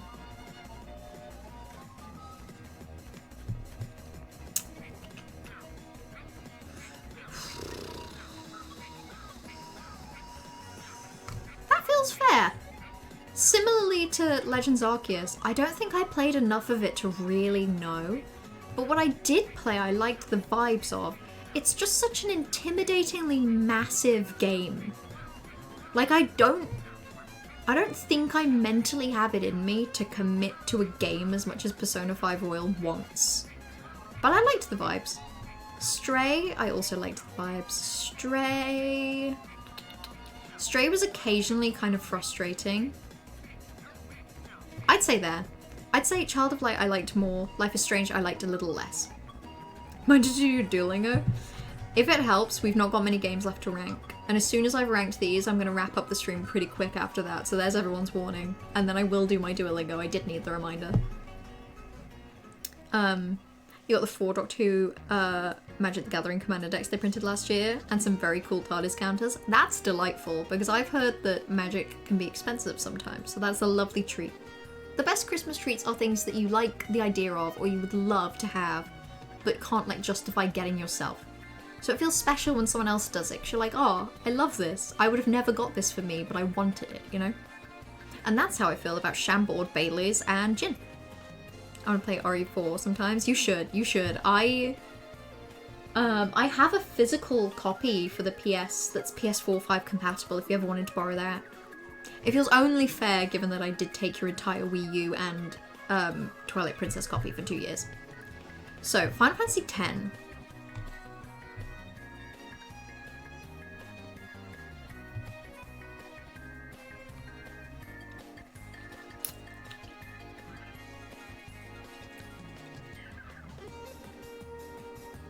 That feels fair. If I could like almost stack it on top of Yakuza 0 so that they're the same, I would. I've been loving Final Fantasy X. The gameplay I've been enjoying a lot more than I thought I would. The world is really fun, the characters are really fun. I am so excited to play more. If watching people play 7 and 9 got me into Final Fantasy as a concept, Final Fantasy X has gotten me into it as a game. Milo, I sent IT. You sent it, thank you. Let's have a little look. I can put that on stream. Hold on.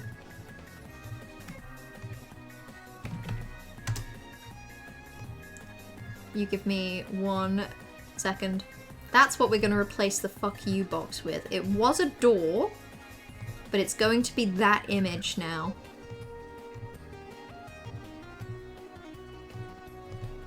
There you go.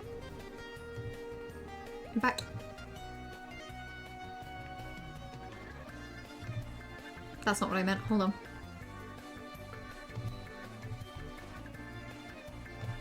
There we go.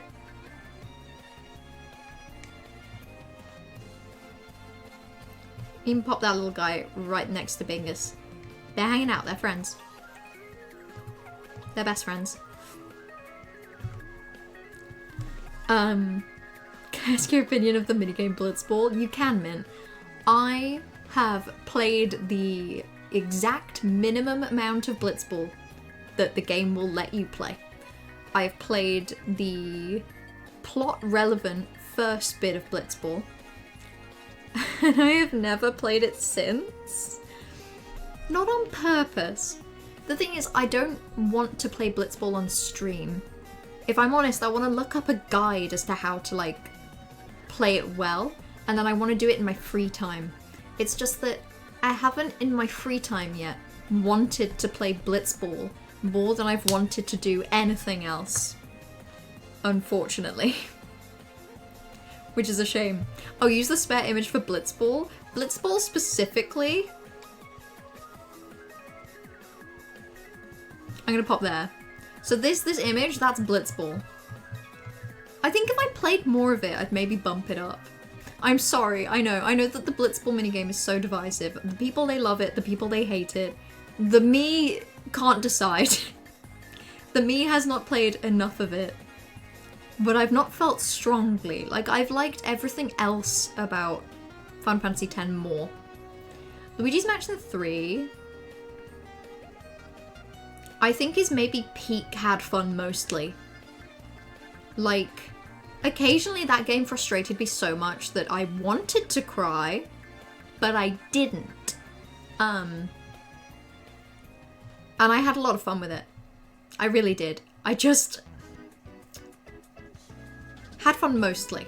That's all. It's peak had fun mostly. I really liked it. I think very fondly of it. But if I'm honest with how I experienced it, it did make me sad sometimes. Pokepark Wii, I did one stream. I think I was tipsy. That feels right. Similarly, I didn't play a lot of The Sims 2 or Surviving Mars on stream, and Pokepark Wii is very goofy. Harold Halibut. Oh, I really liked Harold Halibut. I liked Harold Halibut that much. More than Inside, less than Life is Strange. You're 100% tipsy. Yeah, I think I was. I'd probably only had like an amaretto and lemonade, but still. Just play FIFA, you'll hate yourself just as much. Yeah, I guess a ball-based mini-game that makes people sad. Close enough. I love Ouija 3 a lot. I love the vibes. The music is lovely. I think very fondly of it. It's just I am aware that some of the boss fights made me like stressed. In fact, speaking of, that's why Splatoon 3 is gonna have to go like there. I overall really loved it. But like, some of that pissed me off. I have a very specific memory of struggling with the final boss so much that I was like, I'm just gonna have to leave this and someone else is gonna have to do it for me later. Listen, had fun mostly isn't a bad category. In fact, I'll say basically every game in this category I like. In fact, like, basically only Absolute Piss and Pee and half of Why Did I Play This are games that I didn't like. Like, if the tier list, this is basically the tier list of liked to loved, you know? Metal Gear Rising Revengeance is another game that, similarly to Yakuza 0, I need to tread carefully. I'm gonna say...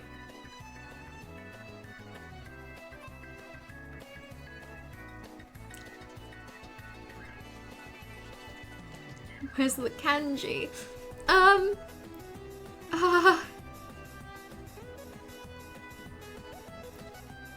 Maybe there. As an experience, it was more fulfilling than Superliminal. I liked Inside more. And the not seeing the blue kanji, or seeing it but not processing that it was blue, and also looking in the wrong place for the kanji, definitely made it, like, I don't know, I think fondly of it as well. And I want to go back to it, like, I want to go back to it a lot more than I want to go back to Legends Arceus, so this feels fair. Party, you're being so brave, by the way. Very brave and strong. Blitzball is at the bottom mostly. I've not played enough of it. And what I did play, I was really bad at. Right, Resident Evil 2 Remake. Oh, I loved it. I loved it so much. I didn't love it so much that it's on the same category as everything else.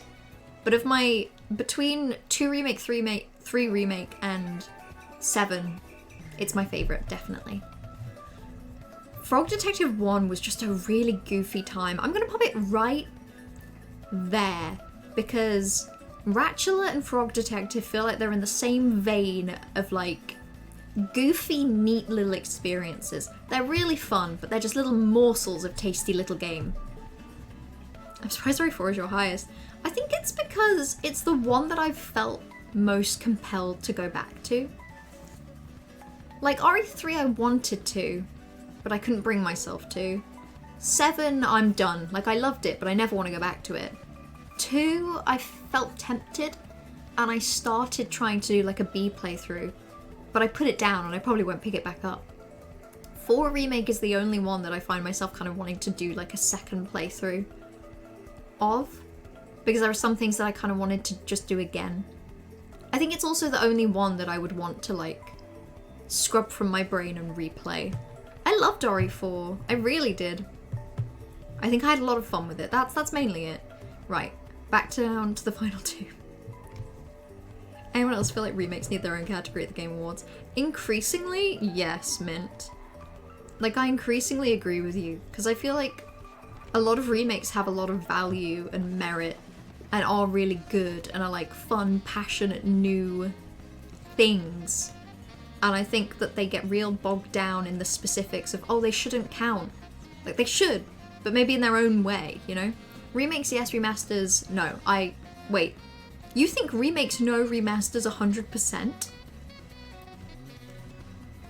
Something made from the ground up is different enough? Oh, you think that it doesn't need its own category? Like, it could just work on its own? I think this is probably the first time in games history that we've hit a point that we even need to think about this. Like, I don't know, I feel like in the past 10 years, like, the amount of remakes that have been pretty, you know, fundamentally different. Like, they hit the same beats, but they do things in a new way. Like, do I think the Resident Evil 2 remake and original are significantly different enough that they count as different games? Yes. Why do I think that? Because I don't want to play Resident Evil 2 original. The story is roughly the same, the characters are roughly the same. I don't want to play it though. Like, the differences in gameplay and vibes that the remake has are what makes me like it, you know? And it's kind of the same with Final Fantasy VII Remake and Rebirth, you know? It's like Final Fantasy VII was a remake because it's not turn-based. I feel like Final Fantasy VII Remake and Rebirth should count as fresh games, you know? They're wildly different, they're massive expansions, and I think maybe that should be its own category to reflect that, like, to take something original and build upon it is of value, you know? Stardew Valley. I love Stardew Valley. I feel strongly about Stardew Valley. We're gonna pop it right there, right at the end of Yippee Experience. And finally, Little Misfortune. Oh, Little Misfortune was also really yippee. Maybe like there. Right between Beginner's Guide and Stellaris.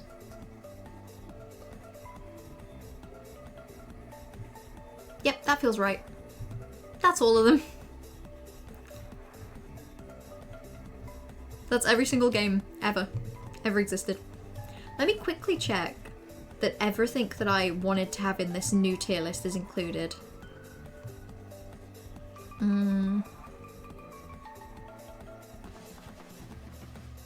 Yeah, okay, that looks like everything.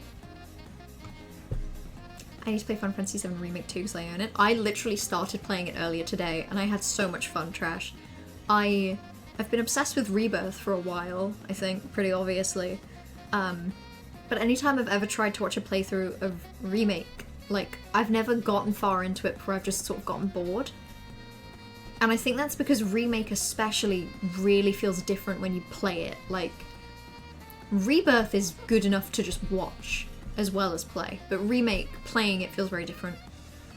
I didn't play it, I like turn-based. Remake, in theory, has a setting that makes it feel turn-based.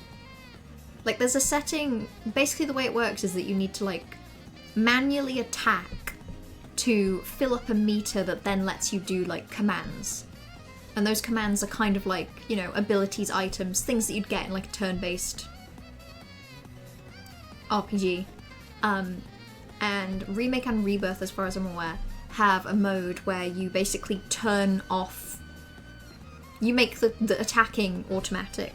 So the only thing you do is you do the commands, so you do the abilities and items when the attack gauge is filled up, basically. You forgot Wordle? Do you guess where? Shit, I guess. I guess you're right. Oh, you forgot Hoodle. You should do today's Hoodle. I bet you can get it in like 3 or 4. I really am gonna end the stream. I really am. My throat is quite dry. And it is in fact bedtime. Tetra and Twilight Princess are making me sad. Yeah. Maybe you're right.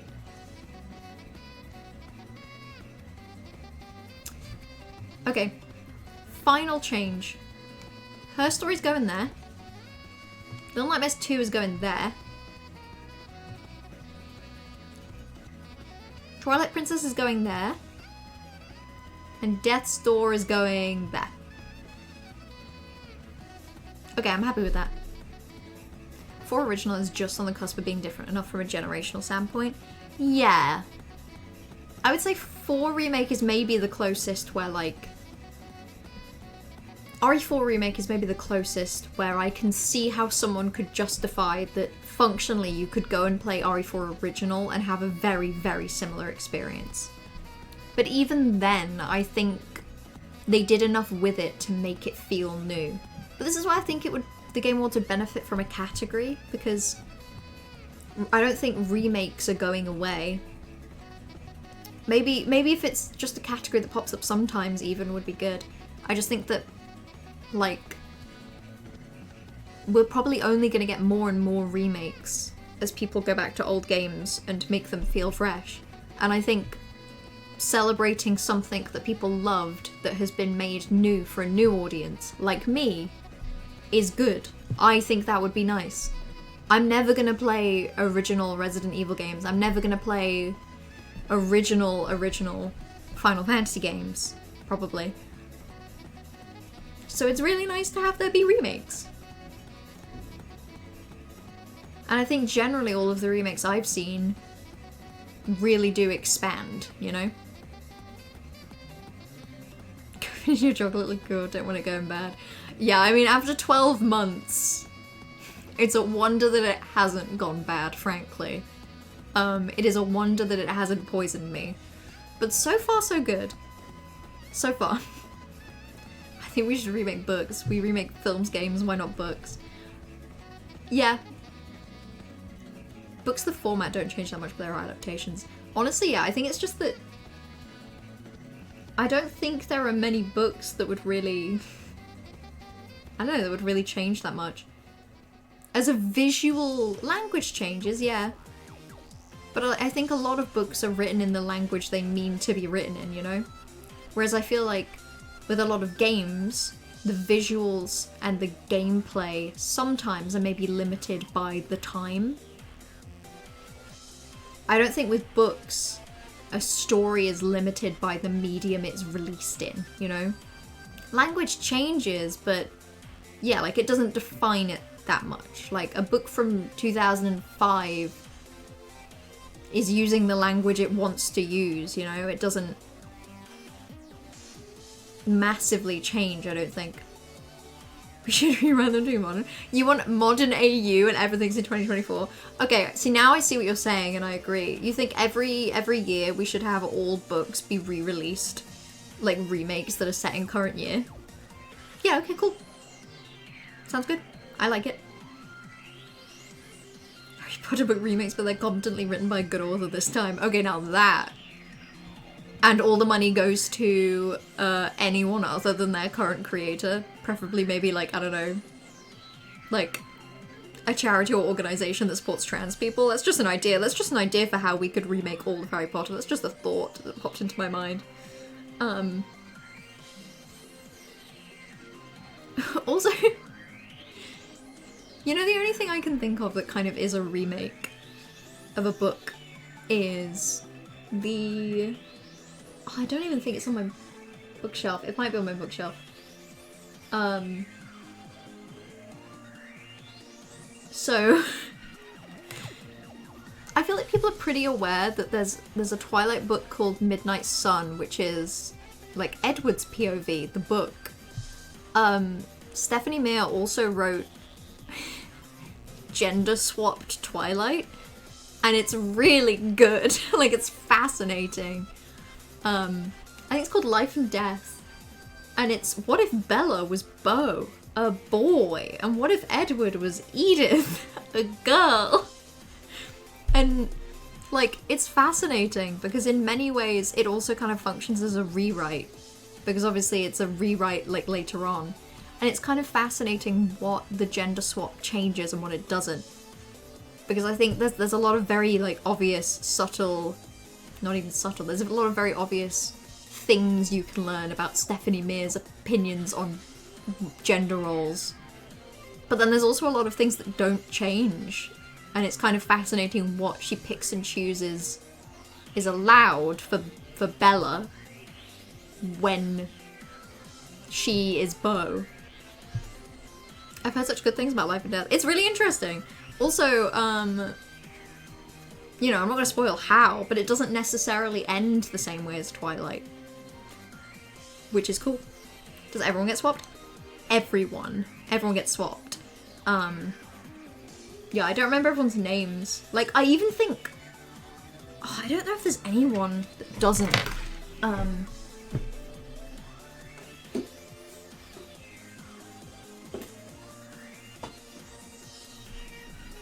Yeah, I think this was my Christmas present, like, a couple years ago. And I'm going to talk about this, and then I really am going to end the stream. But yeah, you can tell it's Twilight reimagined because the apple is green instead of red, like on the original. God, yeah, this is from like 2015 even. In celebration of the 2015 10th anniversary comes a reimagining. When Beaufort Swan moves to Forks, he meets Edith Cullen. But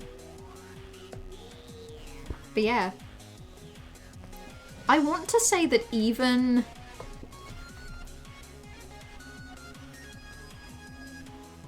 side characters are changed. I think the only thing that doesn't change is that I think Bella's dad is still Charlie. Like, they just don't swap the parents round. They just leave that at that, which is fascinating. Conceptually, it's really silly. Like, it's really interesting. Like, I don't know. It's interesting because a lot of Twilight is obviously playing on this kind of, I guess, gender role of like Bella is like a vulnerable, constantly injured, clumsy damsel, and Edward is like this strong male character that's always holding back. And obviously when it's gender swapped, it still has those vibes, and it's really fascinating. But also, it's kind of interesting what Stephanie Meyer changes. Like, her main character, Beau, is still clumsy, but she's also very careful to be like, oh, and he's still a little bit strong. He's still quite strong. And Edith is still, you know, sometimes very damsel-like. So it's, I don't know, it's weird, but it's like, it's kind of a fun read. A new bag of quotes. I think last time I backed it up, it was like 600 total. Oh, slay. What do you need? Do you just need the stream to be over to do that? Is this reminding me that I need to end my own stream? Because that's a good point. This has been my longest stream, I think, in about 3 years, so congrats everyone, we made it. My family probably hate me. Just found I don't have a child instead. I can see some issues with that. It's only the first book. Yeah, it's only book 1. Like I say, it ends differently. Like it has a different ending to the original.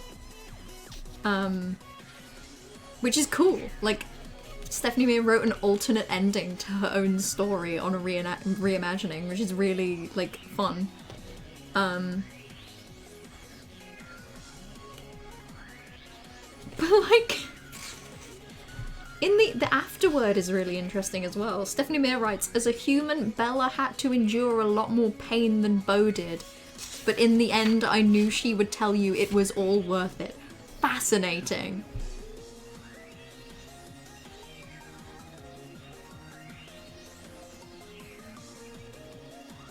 Yeah, even the Volturi are, like, gender swapped, which means that the Volturi are an evil vampire government of all girl bosses.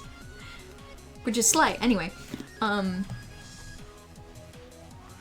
guess who has 7 books left to read this year? You're planning on finishing 2 tonight, maybe just 1 now. Good luck. I am so sorry.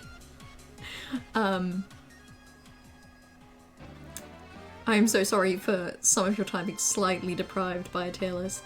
As I said, I'm gonna save these and deposit them in my Discord. So if you're not in my Discord, feel free to join. Until then, I am gonna end the stream so I can go to bed and give my voice a rest and also my family a rest. Thank you all for hanging out. I had a lot of fun with this. I really like doing tier lists. I love having strong opinions on things that I probably just have mild opinions of. You and me don't get Meme of the Decade. Meme of the Decade might have to wait. Whack a time. Sure is. Meme of the Decade might be a next tier list stream kind of thing. Yeah, I don't know when I'll be streaming again. Probably not for a week, if not more. Because I'm very busy over New Year's. What work? I'm sorry, it'll have to wait. I will do another tier list stream though, and hopefully not 2 years between them this time. But yeah, thank you all for hanging out. I'll probably be back in like a week and a half. So until then, have a lovely rest of your evening, have a lovely weekend, have a even more lovely new year, and I guess I will see you all in 2025. Yippee! Okay, XOXO. Go Pisca.